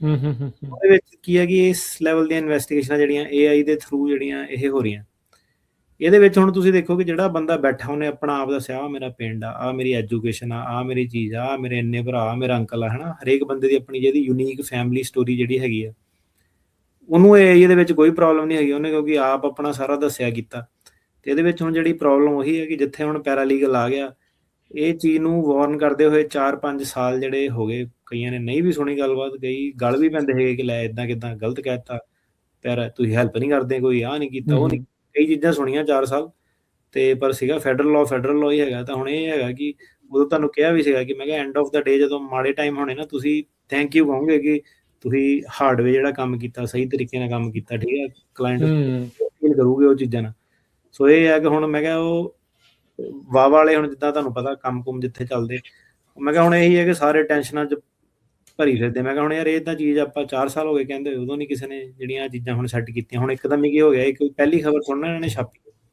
ਸਹੀ ਗੱਲ ਤੇ ਹੁਣ ਜਿਹੜਾ ਸੀਗਾ ਕਿ ਪੈਰਾਲੀਗਲ ਪੂਰਾ ਲੀਗਲ ਜਿਹੜੇ ਹੈਗੇ ਨਾ ਅਜੇ ਵੀ ਜਿਹੜਾ ਟਾਈਮ ਹੈਗਾ ਮੁੜਿਆ ਉਹਨਾਂ ਚੀਜ਼ਾਂ ਦੇ ਜਿਹੜੇ ਸੀਗੇ ਲਾਇਸੈਂਸ ਪ੍ਰੋਫੈਸ਼ਨਲ ਹੈ ਨਹੀਂਗੇ ਤੇ ਇਹਨਾਂ ਨੂੰ ਬਾਈਕ ਆਊਟ ਕਰ ਦਿਓ ਤੁਹਾਨੂੰ ਡਾਇਰੈਕਟਲੀ ਵੀ ਕਈ ਵਾਰੀ ਕਿਹਾ ਵਾ ਠੀਕ ਹੈ ਤੇ ਇਹਨਾਂ ਦਾ ਹੁਣ ਕੀ ਹੈ ਕਿ ਇਹਨਾਂ ਨੇ ਆਪਣਾ ਦੁਕਾਨ ਸ਼ਕਾਨ ਜਿਹੜੀ ਚਲਾਉਣ ਵਾਸਤੇ ਇਹ ਆਪਣੇ ਪਿੱਛੇ ਵੀ ਆ ਕੇ ਬੜੀਆਂ ਲੱਤਾਂ ਖਿੱਚਦੇ ਆ ਝੂਠੀਆਂ ਪ੍ਰੋਫਾਈਲਾਂ ਝੂਠੇ ਕਮੈਂਟ ਨੈਗੇਟਿਵ ਪਬਲਿਸਿਟੀ ਇਦਾਂ ਦੇ ਕਈ ਕੰਮ ਜਿਹੜੇ ਤੁਹਾਨੂੰ ਮੈਂ ਦੱਸਣ ਬੈਠਾ ਤੁਸੀਂ ਕਹਿਣਾ ਚੱਲ ਆਪਣੇ ਦੁਖੜੇ ਰੋਈ ਜਾਂਦਾ ਮਤਲਬ ਇਹਨਾਂ ਦਾ ਵੀ ਜਿਹੜਾ ਸੀਗਾ ਆਪਸ 'ਚ ਇਹਨਾਂ ਦੇ ਵੀ ਇੱਕੋ ਇੱਕ ਦੀ ਜਿਹੜੀ ਹੈਗੀ ਆ ਤੇ ਹੁਣ ਇਹ ਚੀਜ਼ ਸੀਗੀ ਕਿ ਹੁਣ ਜਿਹੜਾ ਮੈਂ ਕਿਹਾ ਇਨਵੈਸਟੀਗੇਸ਼ਨ ਵਾਲਾ ਦੌਰ ਜਿਹੜਾ ਪੂਰਾ ਸ਼ੁਰੂ ਹੈਗਾ ਤੇ ਇਹ 2-2.5 ਸਾਲ ਜਿੰਨੇ ਵੀ ਬਚੇ ਆ ਹੁਣ ਇਹ ਇਦਾਂ ਹੀ ਚੱਲਣਾ ਤੇ ਬੜੇ ਨਾਮ ਸਾਹਮਣੇ ਵੀ ਆਉਣਗੇ ਇਸ ਹਿਸਾਬ ਨਾਲ ਤਾਂ ਹਾਂਜੀ ਤੇ ਇਹਦੇ ਵਿੱਚ ਪ੍ਰੋਬਲਮ ਇਹ ਹੁੰਦੀ ਹੈ ਕਿ ਹੁਣ ਜਿਹੜਾ ਬੰਦੇ ਨੇ ਆ ਕੇ ਡੈਕਲੇਰੇਸ਼ਨ ਬਣਾਈ ਨਾ ਮੰਨ ਲਓ ਆਪਣੇ ਨਾਲ ਕੋਈ ਬੰਦੇ ਨੇ ਆ ਕੇ ਕੀਤਾ ਦੂਜੀ ਪ੍ਰੋਬਲਮ ਇਹ ਹੈ ਕਿ ਉਹ ਆਪਣੇ ਰੂਮਮੇਟ ਨੂੰ ਕਈ ਵਾਰੀ ਦੇ ਦਿੰਦਾ ਸੱਜਣ ਮਿੱਤਰ ਨੂੰ ਦੇ ਦਿੰਦਾ ਜਾਂ ਉਹ ਨਾ ਟਰਾਂਸਲੇਟ ਕਰਨ ਲਈ ਇਹਨਾਂ ਨੂੰ ਦੇ ਦਿੰਦਾ ਤੇ ਇੱਕ ਮੈਂ ਆ ਵੀ ਚੀਜ਼ ਦੇਖੀ ਹੈ ਕਿ ਸੇਮ ਜਿਹੜੇ ਬੰਦੇ ਨੇ ਹੁਣ ਅਸਲੀ ਵੀ ਬਣਾਈ ਹੈ ਨਾ ਜਿੱਦਾਂ ਹੁਣ ਆਪਣੇ ਕੋ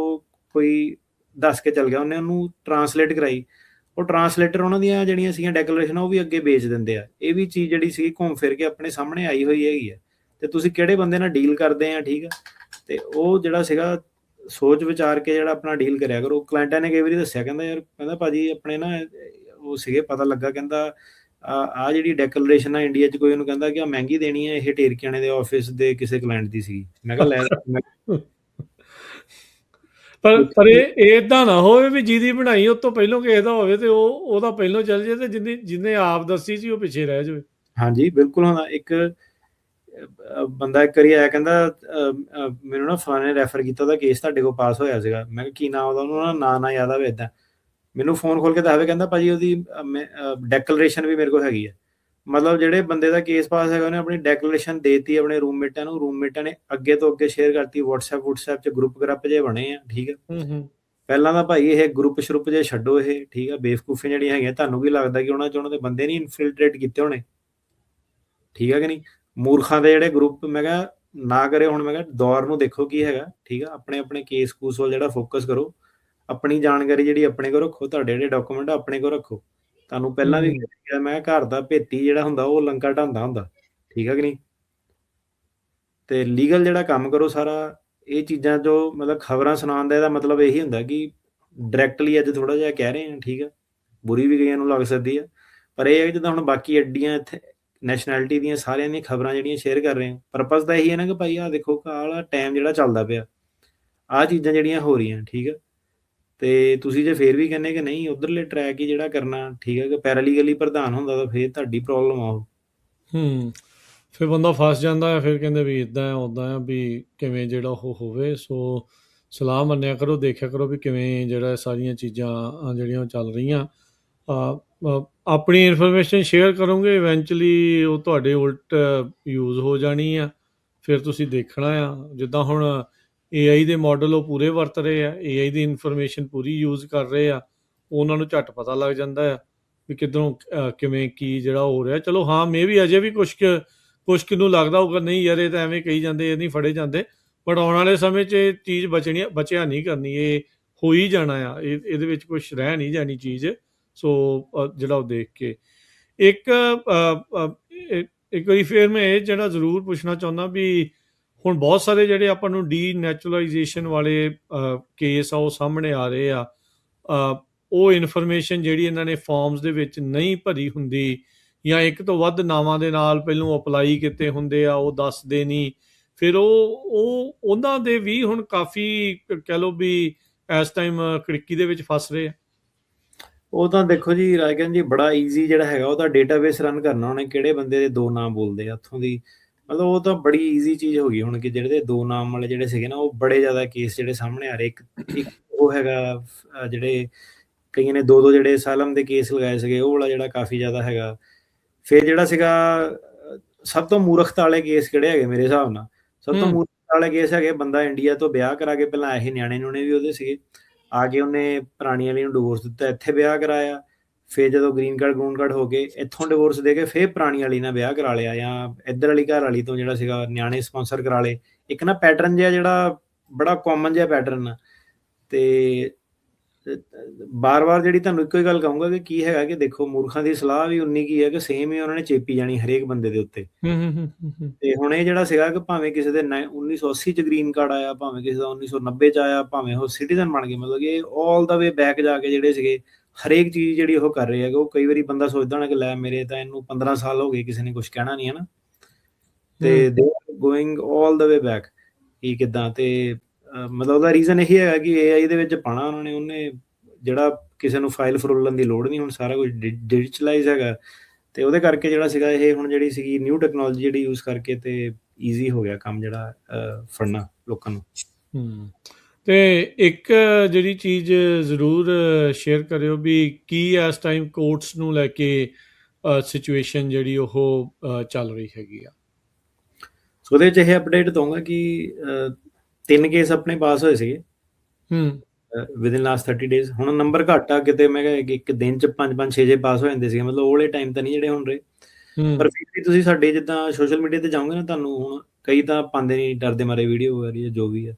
ਮੈਂ ਇੱਕ ਤਾਂ ਇਨਕਰੇਜ ਕਰਦਾ ਕਿ ਜਿਹੜੇ ਵੀਰ ਦਾ ਕੇਸ ਕੂਸ ਪਾਸ ਹੁੰਦਾ ਨਾ, ਕਰਿਆ ਕਰੋ, ਕਿਉਂਕਿ ਬਾਕੀਆਂ ਨੂੰ ਪਤਾ ਲੱਗ ਜਾਂਦਾ ਟਰੂ ਪਿਕਚਰ ਜਿਹੜੀ ਕੀ ਹੈਗੀ ਹੈ। ਉਹ ਕਈ ਵਾਰੀ ਜਿਹੜਾ ਪਹਿਲਾਂ ਸੀਗਾ ਕਿ ਮੇਰੀ ਜੀ ਇੰਨੀ ਦਲੇਰੀ ਹੈ, ਇਹ ਕਰ ਦੇਣਾ ਇੰਡੀਆ ਜਾ, ਉਹ ਕਰ ਦੇਣਾ, ਮੈਂ ਫੜ ਲੈਣਾ, ਉਹ ਬੰਦਾ ਮਤਲਬ ਕਈ ਵਾਰੀ ਉਸ ਚੀਜ਼ ਤੋਂ। ਸੋ ਇਹ ਹੈ ਕਿ ਇਹ ਹੁਣ ਇੱਕ ਐਜ਼ ਅ ਕਮਿਊਨਿਟੀ ਆਪਾਂ ਨੂੰ ਸਰਵਾਈਵ ਜਿਹੜਾ ਇਹਦੇ ਵਿੱਚ ਕਰਨਾ ਪੈਣਾ, ਟਫ ਟਾਈਮ ਜਿਹੜਾ ਚੱਲਦਾ ਰਹੇ। ਤੇ ਇਹਦੇ ਵਿੱਚ ਹੁਣ ਜਾਣਕਾਰੀ ਇਹ ਹੈ ਕਿ 3 ਕੇਸ ਜਿਹੜੇ ਪਾਸ ਹੋਏ ਸੀਗੇ ਆਪਣੇ, ਤੇ ਉਹਦੇ ਵਿੱਚ ਮਤਲਬ ਕਿ ਹੁਣ ਬਾਕੀ ਆਫਿਸਾਂ ਦੇ ਉਹ ਵੀ ਪਾਸ ਨਹੀਂ ਹੋ ਰਹੇ ਹੈਗੇ। ਠੀਕ ਹੈ, ਤੁਹਾਨੂੰ ਪਤਾ ਤੁਹਾਨੂੰ ਸਾਰਿਆਂ ਨੂੰ ਲੱਗ ਹੀ ਜਾਂਦਾ ਕਿ ਇਹਦਾ ਕਿਹੜਾ ਕਿੱਥੇ ਸਟੈਂਡ ਕਰਦਾ। ਸੋ ਐਂਡ ਆਫ ਦਾ ਡੇ ਸੀਗਾ ਕਿ ਜਦੋਂ ਇਹ ਹੁੰਦੇ ਆ ਨਾ, ਤਾਂ ਉਹ ਓਬਵੀਅਸਲੀ ਮੈਂ ਕਿਹਾ ਇੱਕ ਮੈਸੇਜ ਜਿਹੜਾ ਹੈਗਾ ਕਿ ਕੇਸ ਜਿਹੜਾ ਪਾਸ ਹੋ ਸਕਦੇ ਆ ਜੇ ਬੰਦਾ ਆਪਣੀ ਹਿੰਮਤ ਨਾ ਛੱਡੇ, ਸਹੀ ਤਰੀਕੇ ਨਾਲ ਸਾਰਾ ਕਰੇ। ਅਪੀਲਾਂ ਤੋਂ ਵੀ ਕਾਫੀ ਕੇਸ ਜਿਹੜੇ ਰਿਵਰਸ ਹੋ ਕੇ ਆਪਣੇ ਥੱਲੇ ਜਿਹੜੇ ਆ ਰਹੇ ਆ। ਜੇ ਬੰਦਾ ਕਈ ਵਾਰੀ ਕੋਰਟ 'ਚ ਨਹੀਂ ਜਿੱਤ ਸਕਦਾ ਤਾਂ ਉੱਤੇ ਅਪੀਲ ਲੈਵਲ ਤੇ ਜਿੱਤ ਸਕਦਾ। ਸੋ ਇਹਦੇ ਵਿੱਚ ਕੀ ਸੀਗਾ ਰਾਜਕਰਨ ਜੀ, ਕਿ ਅਗੇਨ ਸੇਮ ਚੀਜ਼, ਜਿੱਦਾਂ ਤੁਹਾਨੂੰ ਪਤਾ ਹੁਣ ਕਈ ਡਾਇਰੈਕਟ ਫਲਾਈਟਾਂ ਵਾਲੇ ਲਾਡਲੇ ਜਿਹੜੇ ਆਏ ਆ, ਹੈ ਨਾ, ਤੁਹਾਨੂੰ ਪਤਾ ਹੀ ਆ ਕਿ ਮੇਰਾ ਕੀ ਓਪੀਨੀਅਨ। ਕਈ ਹੁਣ ਜਿਹੜੇ ਬੰਦੇ ਸੀਗੇ ਉਹ ਵਿੱਚ ਆਏ ਇਕਨੋਮਿਕ ਇਮੀਗ੍ਰੈਂਟ, ਉਹਨਾਂ ਨੇ ਪੈਰਾਲੀਗਲ ਹਾਇਰ ਕਰਕੇ ਆਹੀ ਸਸਤੇ ਵਾਲਾ ਕਿ ਕਿੱਦਾਂ ਪੈਸਾ ਪੂਹਾ ਵੱਟਣਾ, ਕਿੱਦਾਂ ਕ੍ਰੈਡਿਟ ਕਾਰਡ ਵਾਲਾ ਘਪਲਾ ਮਾਰਨਾ, ਕਿੱਦਾਂ ਚੋਰੀ ਕਰਨੇ, ਠੀਕ ਆ, ਕਿੱਦਾਂ ਇੰਸ਼ੋਰੈਂਸ ਫਰਾਡ ਕਰਨਾ, ਕਿੱਦਾਂ ਟਰੱਕਾਂ ਨੂੰ ਅੱਗ ਲਾਣੀ ਆ। ਇਹ ਕੋਈ ਅਲੱਗ ਚੀਜ਼ ਨਹੀਂ ਹੈ, ਸਾਰਿਆਂ ਨੂੰ ਹੀ ਪਤਾ ਹੈਗਾ। ਇਹ ਗੱਲ ਹੈਗੀ ਕਿ ਕੋਈ ਇਹ ਕਹਿੰਦਾ ਨਹੀਂ ਹੈਗਾ, ਠੀਕ ਹੈ, ਵਕੀਲ ਨਹੀਂ ਕੋਈ ਇਹ ਗੱਲ ਕਰਦਾ ਇਸ ਚੀਜ਼ ਦੇ ਬਾਰੇ। ਤੇ ਹੁਣ ਲੋਕਾਂ ਨਾਲ ਵਿਚਰੀ ਦਾ ਪਤਾ ਸਾਨੂੰ ਵੀ ਆ ਕਿ ਕਿੱਥੇ ਕਿਹੜਾ ਕਿੱਦਾਂ ਸਟੈਂਡ ਕਰਦਾ, ਹੈ ਨਾ। ਤੇ ਹੁਣ ਉਹ ਕੀ ਸੀਗਾ ਕਿ ਜਿਹੜੇ ਉਹ ਵਿਅਕਤੀ ਜਿਹੜੇ ਹੈਗੇ ਉਹ ਲਾਸਟ ਮਿੰਟ ਜਿੱਦਾਂ ਦਾ ਉਹ, ਹੈ ਨਾ, ਜਿੱਦਾਂ ਦੀ ਕੋਕੋ ਉੱਦਾਂ ਦੇ ਕੋਕੋ ਦੇ ਬੱਚੇ, ਹੈ ਨਾ, ਮਤਲਬ ਉੱਦਾਂ ਦੇ ਯਾਰ ਦੋਸਤ, ਉਹ ਸਾਰੇ ਹੀ ਸੇਮ ਜਿਹੜਾ ਸੀਗਾ ਕਿ ਇੱਕ ਜਿਹੜਾ ਪੁਰਾਣੇ ਬੰਦੇ ਜਿਹੜੇ ਆਏ ਸੀਗੇ ਉਹ ਸੀਗੇ ਮਤਲਬ ਐਫਰਟ ਪਾਉਣ ਵਾਲੇ, ਮਿਹਨਤ ਕਰਦੇ ਸੀਗੇ। ਸੋ ਜਿਹੜੇ ਹੁਣ ਆ ਗਏ, ਇੱਕ ਤਾਂ ਮੰਡੀਰ ਜਿਹੜਾ ਹੋ ਗਿਆ, ਇਹਨੇ ਕਰਤਾ ਕੰਮ ਖਰਾਬ ਪੁਰਾਣੇ ਵਾਲਿਆਂ ਦਾ ਸਾਰਾ, ਜਾਂ ਜਿਹੜਾ ਮਿਹਨਤ ਮੁਸ਼ੱਕਤ ਕਰਨ ਆਇਆ ਉਹਨਾਂ ਦਾ ਵੀ ਕੰਮ ਖਰਾਬ ਕਰਤਾ। ਹੁਣ ਤੁਸੀਂ ਆਪ ਦੇਖ ਲਓ ਕਿ ਵਿੱਚ ਪੈਰਾਲੀਗਲਾਂ ਦੇ ਨਕਲੀ ਡਾਕੂਮੈਂਟ, ਇਹਨਾਂ ਨੇ ਕੋਰਟ 'ਚ ਜਾਣਾ, ਸਾਰਾ ਜਲੂਸ ਕੱਢਿਆ ਹੋਇਆ, ਸਾਰਾ ਜੱਜ ਸਾਰਾ ਮਤਲਬ ਰਵੱਈਆ ਹੀ ਉਹਨਾਂ ਦਾ ਜਿਹੜਾ ਪਹਿਲਾਂ ਇੱਕ ਮੈਂ ਕਿਹਾ ਰਿਸਪੈਕਟ ਹੁੰਦੀ ਸੀ ਕਲਾਇੰਟ ਦੀ, ਉਹ ਮਤਲਬ ਸਮਝਦੇ ਨਹੀਂ ਕੁਛ ਹੁਣ ਜਿੱਦਾਂ ਕਈ। ਉਹਦਾ ਮਤਲਬ ਇਹ ਉਹਨਾਂ ਨੇ ਸੁਭਾਅ ਹੋਣਾ, ਬੰਦੇ ਨੂੰ ਪਤਾ ਹੀ ਨਹੀਂ ਕੀ ਆ, ਕਿਹੜਾ ਹਸਪਤਾਲ ਆ, ਕਿਹੜਾ ਉਹ, ਨਕਲੀ ਡਾਕੂਮੈਂਟ ਸਾਰੇ ਜਿਹੜੇ ਮਤਲਬ ਫਰਜ਼ੀ ਕੰਮ ਜਿਹੜਾ ਉਹਨਾਂ ਨੇ 50 ਜਿਹੜੇ RKK ਦੇ ਸੈਂਪਲ ਜਿਹੜੇ ਢਾਂਚੇ ਬਣਾ ਕੇ ਰੱਖੇ ਨਾ। ਸੋ ਕੋਰਟ ਦਾ ਜਿਹੜਾ ਹੁਣ ਟਰੂ ਮਾਹੌਲ ਤਾਂ ਇਹੀ ਆ, ਇਹ ਹੋਣਾ ਵੀ ਸੀਗਾ। ਕਿ ਇਹ ਹੋਣਾ ਕਿਉਂ ਸੀਗਾ, ਕਿਉਂਕਿ ਹੁਣ ਜੱਜ ਸੇਮ ਚੀਜ਼ ਦੇਖੀ ਜਾਂਦਾ, ਠੀਕ ਆ, ਮਤਲਬ ਕਿਉਂ ਨਹੀਂ ਇਹ ਹੋਊਗਾ, ਮਤਲਬ ਕਿ ਅਗਲਾ ਜੱਜ ਆ, ਰਾਈਟ, ਅਗਲੇ ਨੇ ਕੋਈ ਇਹ ਥੋੜਾ ਕਿ ਸਾਰਿਆਂ ਨੂੰ ਗ੍ਰੀਨ ਕਾਰਡ ਲੈ ਕੇ ਦੇਣੇ ਆ, ਅਗਲੇ ਨੇ ਦੇਖਣਾ ਕਿ ਸੋ ਇਹ ਆ ਕਿ ਹੁਣ ਉਹਦੇ ਵਿੱਚ ਕੀ ਹੋਇਆ ਕਿ ਜਦੋਂ ਤੁਸੀਂ ਐਡੀ ਜ਼ਿਆਦਾ ਭੀੜ ਦੇ ਵਿੱਚੋਂ ਦੀ ਜਦੋਂ ਤੁਸੀਂ ਦੇਖਦੇ ਹੋ, ਜੱਜ ਇਹ ਚੀਜ਼ ਦੇਖਦੇ ਆ ਕਿ ਓਰੀਜਨਲ ਕੇਸ ਕਿਹੜਾ ਬੰਦਾ ਜੈਨੂਇਨ ਆ, ਕਿਹੜਾ ਬੰਦਾ ਕ੍ਰੈਡੀਬਲ ਹੈਗਾ, ਉਹ ਚੀਜ਼ਾਂ ਵੱਲ ਦੇਖਦੇ ਆ। ਤਾਂ ਕਰਕੇ ਜਿਹੜੀ ਅਪਰੂਵਲ ਰੇਟਿੰਗ ਵੀ ਹੁਣ ਜਿਹੜੀ ਘਟ ਗਈ ਆ, ਕਿ ਜਿਹੜਾ ਪਹਿਲਾਂ ਉੱਤੋਂ ਦੀ ਕੇਸ ਲਾਅ ਲਗਾ ਲਓ ਤੁਸੀਂ ਕਿ ਛੋਟੇ-ਮੋਟੇ ਜਿਹੜੇ ਹਮਲੇ ਹੋ ਗਏ ਤੇ ਉਹਨੂੰ ਕਹਿੰਦੇ ਆਪਾਂ ਸੱਟ ਨਹੀਂ ਮੰਨਦੇ ਆ, ਜਾਂ ਬੰਦੇ ਦੇ ਇੱਕ ਨਿਸ਼ਾਨ ਹੀ ਨਹੀਂ ਕੋਈ ਹੈਗਾ ਕਿ ਜੇ ਰਿਫਿਊਜੀ ਤਾਂ ਅਸਾਲਮ ਤਾਂ ਮਿਲਣਾ ਜਿਹਨੂੰ ਬਹੁਤ ਵੱਡਾ ਕੋਈ ਨੁਕਸਾਨ ਹੋਇਆ ਹੋਵੇ, ਹੱਡੀ ਟੁੱਟੀ ਹੋਵੇ, ਫ੍ਰੈਕਚਰ ਆਇਆ ਹੋਵੇ, ਟਾਂਕੇ ਲੱਗੇ ਹੋਣ, ਹਨਾ ਏਦਾਂ ਦੀ ਚੀਜ਼। ਸੋ ਜਿਹੜਾ ਸੀਗਾ ਕੋਰਟਸ ਦਾ ਐਟੀਟਿਊਡ ਉਹ ਕਾਫੀ ਸਾਰਾ ਉਸ ਚੀਜ਼ ਵੱਲ ਜਿਹੜਾ ਸ਼ਿਫਟ ਹੋ ਗਿਆ ਕਿ ਸੱਟ ਗੰਭੀਰ ਜਿਹੜੀ ਹੋਣੀ ਚਾਹੀਦੀ ਹੈ। ਜੇ ਸੱਟ ਗੰਭੀਰ ਨਾ ਹੋਵੇ ਤਾਂ ਉਹਨੂੰ ਉਹ ਉਸ ਲੈਵਲ ਦੀ ਫਿਰ ਮੰਨਦੇ ਨਹੀਂ ਆ, ਤੇ ਜ਼ਿਆਦਾਤਰ ਜਿਹੜੇ ਜੱਜ ਕੇਸ ਨਹੀਂ ਪਾਸ ਕਰਦੇ ਆ। ਤੇ ਅਪੀਲਾਂ ਪੁਲਾਂ ਦੇ ਵਿੱਚ ਜਾ ਕੇ ਸਪੈਸ਼ਲੀ ਜਿਹੜਾ 9th ਸਰਕਟ ਹੈਗਾ ਉਹ ਥੋੜਾ ਜਿਹਾ ਲਿਬਰਲ ਸਰਕਟ ਹੈਗਾ, ਉੱਥੇ ਕਈ ਵਾਰੀ ਸਕਸੈਸ ਬੰਦੇ ਨੂੰ ਮਿਲ ਜਾਂਦੀ ਆ। ਇੱਕ ਆਪਾਂ ਦਾ ਹੁਣੇ ਐਕਚੁਅਲੀ ਰੀਸੈਂਟਲੀ ਰਿਮਾਂਡ ਹੋਇਆ ਕੇਸ, 9th ਸਰਕਟ ਨੇ ਡਿਸਾਈਡ ਕੀਤਾ ਜੇ ਬੰਦਾ ਹੋਵੇ ਤਾਂ ਵਧੀਆ ਗੱਲ ਆ, ਤੁਹਾਡੇ ਮੂਹਰੇ ਲੈ ਕੇ ਆਵਾਂਗੇ। ਤਾਂ ਸੇਮ ਥਿੰਗ ਹੀ ਸੀਗੀ, 9th ਸਰਕਟ ਨੇ ਉਹੀ ਕਿਹਾ ਕਿ ਨਹੀਂ, ਜੱਜ ਨੇ ਜਿਹੜਾ ਸੀਗਾ BIA ਨੇ ਗਲਤ ਫੈਸਲਾ ਦਿੱਤਾ, ਕਲੈਕਟਿਵਲੀ ਦੇਖਣਾ ਕਿ ਸੱਟਾਂ ਸਾਰੀਆਂ ਮਿਲਾ ਕੇ, ਜਿਹੜੀਆਂ ਧਮਕੀਆਂ ਸਾਰੀਆਂ ਮਿਲਾ ਕੇ ਪਾਸਟ ਪ੍ਰੋਸੀਕਿਊਸ਼ਨ ਬਣਦੀ ਆ ਉਹਨਾਂ ਨੇ। ਪਰ ਉਹ ਜਿਹੜਾ ਪ੍ਰੈਸੀਡੈਂਟ ਡਿਸੀਜਨ ਨਹੀਂ ਬਣਾਇਆ ਉਹਨਾਂ ਨੇ, ਸਾਡੇ ਫੇਵਰ 'ਚ ਦਿੱਤਾ ਪਰ ਪ੍ਰੈਸੀਡੈਂਟ ਨਹੀਂ ਬਣਾਇਆ ਉਹਨਾਂ ਨੇ। ਪ੍ਰੈਸੀਡੈਂਟ ਜੇ ਬਣ ਜਾਂਦਾ ਤਾਂ ਜਿਹੜੀ ਤੁਸੀਂ ਚੀਜ਼ ਦੇਖ ਰਹੇ ਆ ਨਾ ਕਿ ਸੱਟਾਂ ਹੋਣੀ ਚਾਹੀਦੀਆਂ ਸੀ, ਉਹਨੂੰ ਆਪਾਂ ਰਿਵਰਸ ਕਰ ਦੇਣਾ ਸੀਗਾ। ਤਾਂ ਮਤਲਬ ਉਹ ਕਰਦੇ ਕਰਦੇ ਰਹਿ ਗਏ, ਕੇਸ ਜਿੱਤ ਗਏ, ਪਰ ਪ੍ਰੈਸੀਡੈਂਟ ਨਹੀਂ ਜਿਹੜਾ ਸੀਗਾ ਬਣ ਸਕਿਆ। ਉਹ ਜਿਹੜੀ ਫਾਈਟ ਸੀਗੀ ਉਹ ਜਾਰੀ ਰਹਿਣੀ ਆ ਉਸ ਲੈਵਲ ਤੱਕ, ਠੀਕ ਆ। ਤੇ ਉਸ ਲੈਵਲ ਤੱਕ ਜਿਹੜਾ ਸੀਗਾ ਵਕੀਲ ਇਕੱਲਾ ਨਹੀਂ ਕਰ ਸਕਦਾ, ਬੰਦੇ ਦੀ ਵੀ ਵਿਲਿੰਗਨੈਸ ਹੋਣੀ ਚਾਹੀਦੀ ਹੈ ਕਿ ਭਾਈ ਮੈਂ ਵਕੀਲ ਨੂੰ ਹਾਇਰ ਕਰਨਾ, ਉਸ ਲੈਵਲ ਤੱਕ ਫਾਈਟ ਜਿਹੜੀ ਕਰਨੀ ਆ। ਸੋ ਇਹ ਬੇਸਿਕਲੀ ਇਦਾਂ ਦੇ ਜਿਹੜੇ ਟਾਈਮ ਜਿਹੜੇ ਚੱਲਦੇ ਆ, ਤੇ ਵਿੱਚ ਜਿਹੜੀਆਂ ਜਿੱਤਾਂ ਹੁੰਦੀਆਂ ਵਧੀਆ ਵੀ ਲੱਗਦਾ, ਤੇ ਬਾਕੀਆਂ ਨੂੰ ਵੀ ਜਿਹੜਾ ਹੌਸਲਾ ਮਿਲਦਾ ਕਿ ਯਾਰ ਕੇਸ ਪਾਸ ਹੁੰਦੇ ਆ, ਤੇ ਹਿੰਮਤ ਜਿਹੜਾ ਨਾ ਛੱਡੋ। ਕਿਉਂਕਿ ਜਿਹੜੇ ਮੈਂ ਹੁਣ ਤੁਹਾਨੂੰ ਗੱਲ ਕੀਤੀ ਕਿ ਜਿਹੜੇ ਲੋਕੀ ਵੇਚ ਵੱਟ ਕੇ ਵਾਪਸ ਜਾਣ ਵਾਲੇ, ਕ੍ਰੈਡਿਟ ਕਾਰਡ ਘਪਲੇ ਵਾਲੇ, ਉਹ ਕੀ ਸੀਗਾ ਕਿ ਉਹਨਾਂ ਨੇ ਐਂਡ 'ਚ ਕੰਮ ਨਹੀਂ ਕਰਨਾ, ਉਹਨਾਂ ਤਾਂ ਵਕੀਲ ਦੀ ਨਹੀਂ ਫੀਸ ਦੇਣੀ, ਉਹਨਾਂ ਨੇ ਐਂਡ 'ਚ ਵਕੀਲ ਨੂੰ ਲਟਕਾ ਕੇ ਰੱਖਣਾ, ਡਾਕੂਮੈਂਟ ਆਪਣੇ ਐਂਡ ਤੱਕ ਕਰਨੇ ਆ।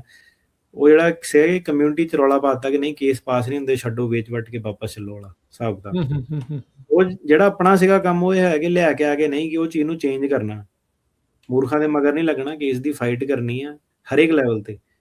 ਤੇ ਫਿਰ ਇਹ ਆ ਕਿ ਜਿਹੜੇ ਹੁਣ ਇਹ ਜਿਹੜੇ ਬੰਦੇ ਹੈਗੇ ਆ ਸਿੰਪਲੀ ਜਿਹਨਾਂ ਦੇ ਕੇਸ ਪਾਸ ਹੋਏ, ਸਿੰਪਲ ਉਹ ਵਾਲੇ ਬੰਦੇ ਆ ਜਿਹੜੇ ਕਹਿੰਦੇ ਕਿ ਨਹੀਂ ਆਪਾਂ ਜਿੱਦਾਂ ਵੀ ਹੋਵੇ ਆਪਾਂ ਐਂਡ ਤੱਕ ਜਿਹੜੀ ਫਾਈਟ ਕਰਨੀ ਆ। ਸੋ ਆ ਕੇ ਆਪਣਾ ਤੁਸੀਂ ਚਾਂਸ ਲਓ, ਵਧੀਆ ਮੁਲਕ ਹੈਗਾ, ਜ਼ਿੰਦਗੀ 'ਚ ਇੱਕ ਵਾਰੀ ਮੌਕੇ ਮਿਲਦੇ ਆ, ਠੀਕ ਆ। ਬਾਰ-ਬਾਰ ਇਹ ਮੌਕੇ ਜਿਹੜੇ ਨਹੀਂ ਹੁੰਦੇ, ਮਿਹਨਤ ਕਰੋ ਆਪਣੇ ਕੇਸ ਤੇ। ਤੇ ਕਈ ਵਾਰੀ ਲੋਕਾਂ ਨੇ ਬ੍ਰੇਕ ਲਾਈ ਹੁੰਦੀ, ਨਹੀਂ ਜੀ ਮੈਂ ਤਰੀਕ ਨਹੀਂ ਲੜਨੀ, ਜੱਜ ਤਾਂ ਫੇਲ ਹੀ ਕਰਦਾ ਅਗੇਨ। ਮਤਲਬ ਜੱਜ ਉਹ ਤਾਂ ਪਹਿਲਾਂ ਹੀ ਦੁਖੀ ਆ ਗਏ ਕਿ ਯਾਰ ਇਹ ਐਂਡ ਮੌਕੇ ਤੇ ਘਰ ਚੇਂਜ ਕਰ ਲੈਂਦੇ, ਕਦੀ ਡਾਕਟਰ ਦੀ ਲੈਟਰ ਲਾ ਦਿੰਦੇ ਆ, ਕਦੀ ਸਾਈਕੈਟਰਿਸਟ ਦੀ ਲੈਟਰ ਲਾ ਦਿੰਦੇ ਆ ਕਿ ਮੈਂ ਤਰੀਕ ਨਹੀਂ ਲੜ ਸਕਦਾ। ਸੋ ਜਿਹੜੀਆਂ ਸਾਰੀਆਂ ਗੇਮਾਂ ਗੁੰਮਾਂ ਸਾਰੀਆਂ ਪੁਰਾਣੀਆਂ ਉਹ ਆਲਰੇਡੀ ਓਵਰ ਹੋ ਗਈਆਂ। ਕੋਈ ਜੱਜ ਸੁਣ ਕੇ ਨਹੀਂ ਰਾਜੀ ਹੈਗਾ, ਜਿਹਦੀ ਤਰੀਕ ਚੜੀ ਉਹਨੂੰ ਕੇਸ ਜਿਹੜਾ ਲੜਨੇ ਪੈਂਦਾ, ਠੀਕ ਹੈ। ਤੇ ਆਪਣੇ ਕੇਸ ਦੀ ਜਿਹੜੀ ਸੀਗੀ ਪੂਰੀ ਡਟ ਕੇ ਤਿਆਰੀ ਕਰੋ। ਹੁਣ ਇਹ ਆ ਕਿ ਇਹ ਵੀ ਕੋਰਟ ਹੋਣੀ, ਅੱਜ ਕੱਲ੍ਹ ਜਿਹੜੇ ਜੱਜ ਬਿਜ਼ੀ ਆ, ਇਹਨਾਂ ਨੂੰ ਵੀ ਕੰਮ ਕੁੰਮ ਬਥੇਰੇ ਆ, ਕਾਫੀ ਸਾਰੀਆਂ ਹੀਅਰਿੰਗਾਂ ਜਿਹੜੀਆਂ ਆਟੋਮੈਟਿਕਲੀ ਵੀ ਜਿਹੜੀਆਂ ਅੱਗੇ ਪੋਸਟਪੋਨ ਹੋ ਜਾਂਦੀਆਂ, ਤੇ ਤੁਹਾਡੀ ਵੀ ਹੋ ਜਾਂਦੀ ਹੈ ਕਈ ਵਾਰੀ, ਠੀਕ ਆ। ਪਰ ਇਹ ਹੈ ਕਿ ਜਿਹਦੀ ਤਰੀਕ ਚੱਲਦੀ ਆ ਉਹਨੂੰ ਲੜਨੀ ਪੈਣੀ ਆ। ਫਿਰ ਉਸ ਤੋਂ ਬਾਅਦ ਅਪੀਲਾਂ ਪੁੱਲਾਂ ਹੈਗੀਆਂ, ਤੇ ਫਾਈਟ ਜਿਹੜੀ ਸੀਗੀ ਉੱਤੇ ਤੱਕ ਵੀ ਜਿਹੜੀ ਜਦ ਤੱਕ ਪੂਰੀ ਗੇਮ ਓਵਰ ਨਹੀਂ ਹੁੰਦੀ ਤਦ ਤੱਕ ਬੰਦੇ ਨੂੰ ਫਾਈਟ ਆਪਣੀ ਜਿਹੜੀ ਕਰਨੀ ਚਾਹੀਦੀ ਹੈ। ਤੇ ਡਾਕੂਮੈਂਟ ਵਗੈਰਾ ਆਪਣੇ ਜਿਹੜੇ ਸੀਗੇ ਉਹਨੂੰ ਪਲੀਜ਼ ਜਿਹੜਾ ਸੀਗਾ ਟਾਈਮ ਸਰ ਨਾ ਵਕੀਲ ਨਾਲ ਕੋਆਪਰੇਟ ਕਰਕੇ ਸਬਮਿਟ ਕਰਿਆ ਕਰੋ। ਉਹ 'ਚ ਕਈ ਵਾਰੀ ਸੀਗਾ ਕਿ ਐਵੇਂ ਬਹਿਸਦੇ ਰਹਿੰਦੇ ਕਿ ਨਹੀਂ ਕਰਨਾ, ਤਰੀਕ ਅੱਗੇ ਹੋਣੀ, ਇੱਦਾਂ ਉਹ ਕਰਦੇ ਟਾਈਮ ਲੱਗ ਜਾਂਦਾ ਸਾਰਾ, ਜਿਹਦੇ 'ਚ ਡੈਡਲਾਈਨ ਹੁੰਦੀ ਹੈ। ਆ ਨਹੀਂ ਪਹੁੰਚਿਆ, ਉਹ ਨਹੀਂ ਪਹੁੰਚਿਆ, ਆਹ ਗਲਤੀ ਹੋ ਗਈ, ਉਹ ਗਲਤੀ ਹੋ ਗਈ। ਸੋ ਇਹ ਸੀਗਾ ਕਿ ਜਦੋਂ ਤਰੀਕ ਤੁਹਾਡੀ ਜਦੋਂ ਪੈਂਦੀ ਹੈ ਨਾ, ਉਹਨੂੰ ਲੜਨ ਵਾਲੇ ਇਰਾਦੇ ਨਾਲ ਜਿਹੜਾ ਜਾਇਆ ਕਰੋ। ਜੱਜ ਮਾੜਾ ਚੰਗਾ, ਹੁਣ ਤਾਂ ਕੋਈ ਵੀ ਕੋਰਟ ਇੱਦਾਂ ਨਹੀਂ, ਹੁਣ ਤਾਂ ਇੱਦਾਂ ਥੋੜ੍ਹਾ ਨਾ ਕਿ ਆਹ ਕੋਰਟ ਮਾੜਾ ਮੈਂ ਦੂਜੇ ਕੋਰਟ ਚਲ ਜਾਵਾਂ। ਹੁਣ ਹਰ ਕਿਤੇ ਇੱਦਾਂ ਹੀ ਸੇਮ ਚੀਜ਼ ਹੈਗੀ, ਜਿੱਥੇ ਹੈਗੇ ਉੱਥੇ ਟਿੱਕੇ ਬਹੁ, ਆਪਣਾ ਐਡਰੈਸ ਵਾਲੇ ਘਪਲੇ ਘੁਪਲੇ ਜਿਹੜੇ ਸੀਗੇ ਉਹ ਛੱਡੋ, ਤੇ ਕੇਸ ਦੇ ਵਿੱਚ ਜਿਹੜਾ ਸੀਗਾ ਸਿੱਧੇ ਡਾਇਰੈਕਟ ਫੋਕਸ ਕਰੋ, ਕੇਸ ਲੜਨਾ ਵਾ। ਜੀ ਬਿਲਕੁਲ, ਤੇ ਬਹੁਤ ਧੰਨਵਾਦ। ਬਾਕੀ ਜੇ ਤੁਹਾਡਾ ਕੋਈ ਵੀ ਕੁਐਸਚਨ ਕੇਸਿਸ ਨੂੰ ਜਿਹੜਾ ਉਹ ਲੈ ਕੇ ਤੁਸੀਂ ਲੈਣਾ ਚਾਹੁੰਦੇ ਆ ਅਟਾਰਨੀ ਟਿਰਕੀਆਣਾ ਹੁਣਾਂ ਦੇ ਮਦਦ, ਤਾਂ ਇਹਨਾਂ ਦਾ ਆਫਿਸ ਦਾ ਨੰਬਰ ਆ 4159090503 4159090503 ਦੇ ਉੱਤੇ। ਤੇ ਅਟਾਰਨੀ ਟਿਰਕੀਆਣਾ ਜੀ ਬਹੁਤ ਧੰਨਵਾਦ, ਬੜੀ ਮਿਹਰਬਾਨੀ, ਮਿਲਦੇ ਆ ਅਗਲੀ ਵਾਰੀ। ਸਤਿ ਸ਼੍ਰੀ ਅਕਾਲ। ਧੰਨਵਾਦ ਜੀ, ਤੇ ਸਤਿ ਸ਼੍ਰੀ ਅਕਾਲ।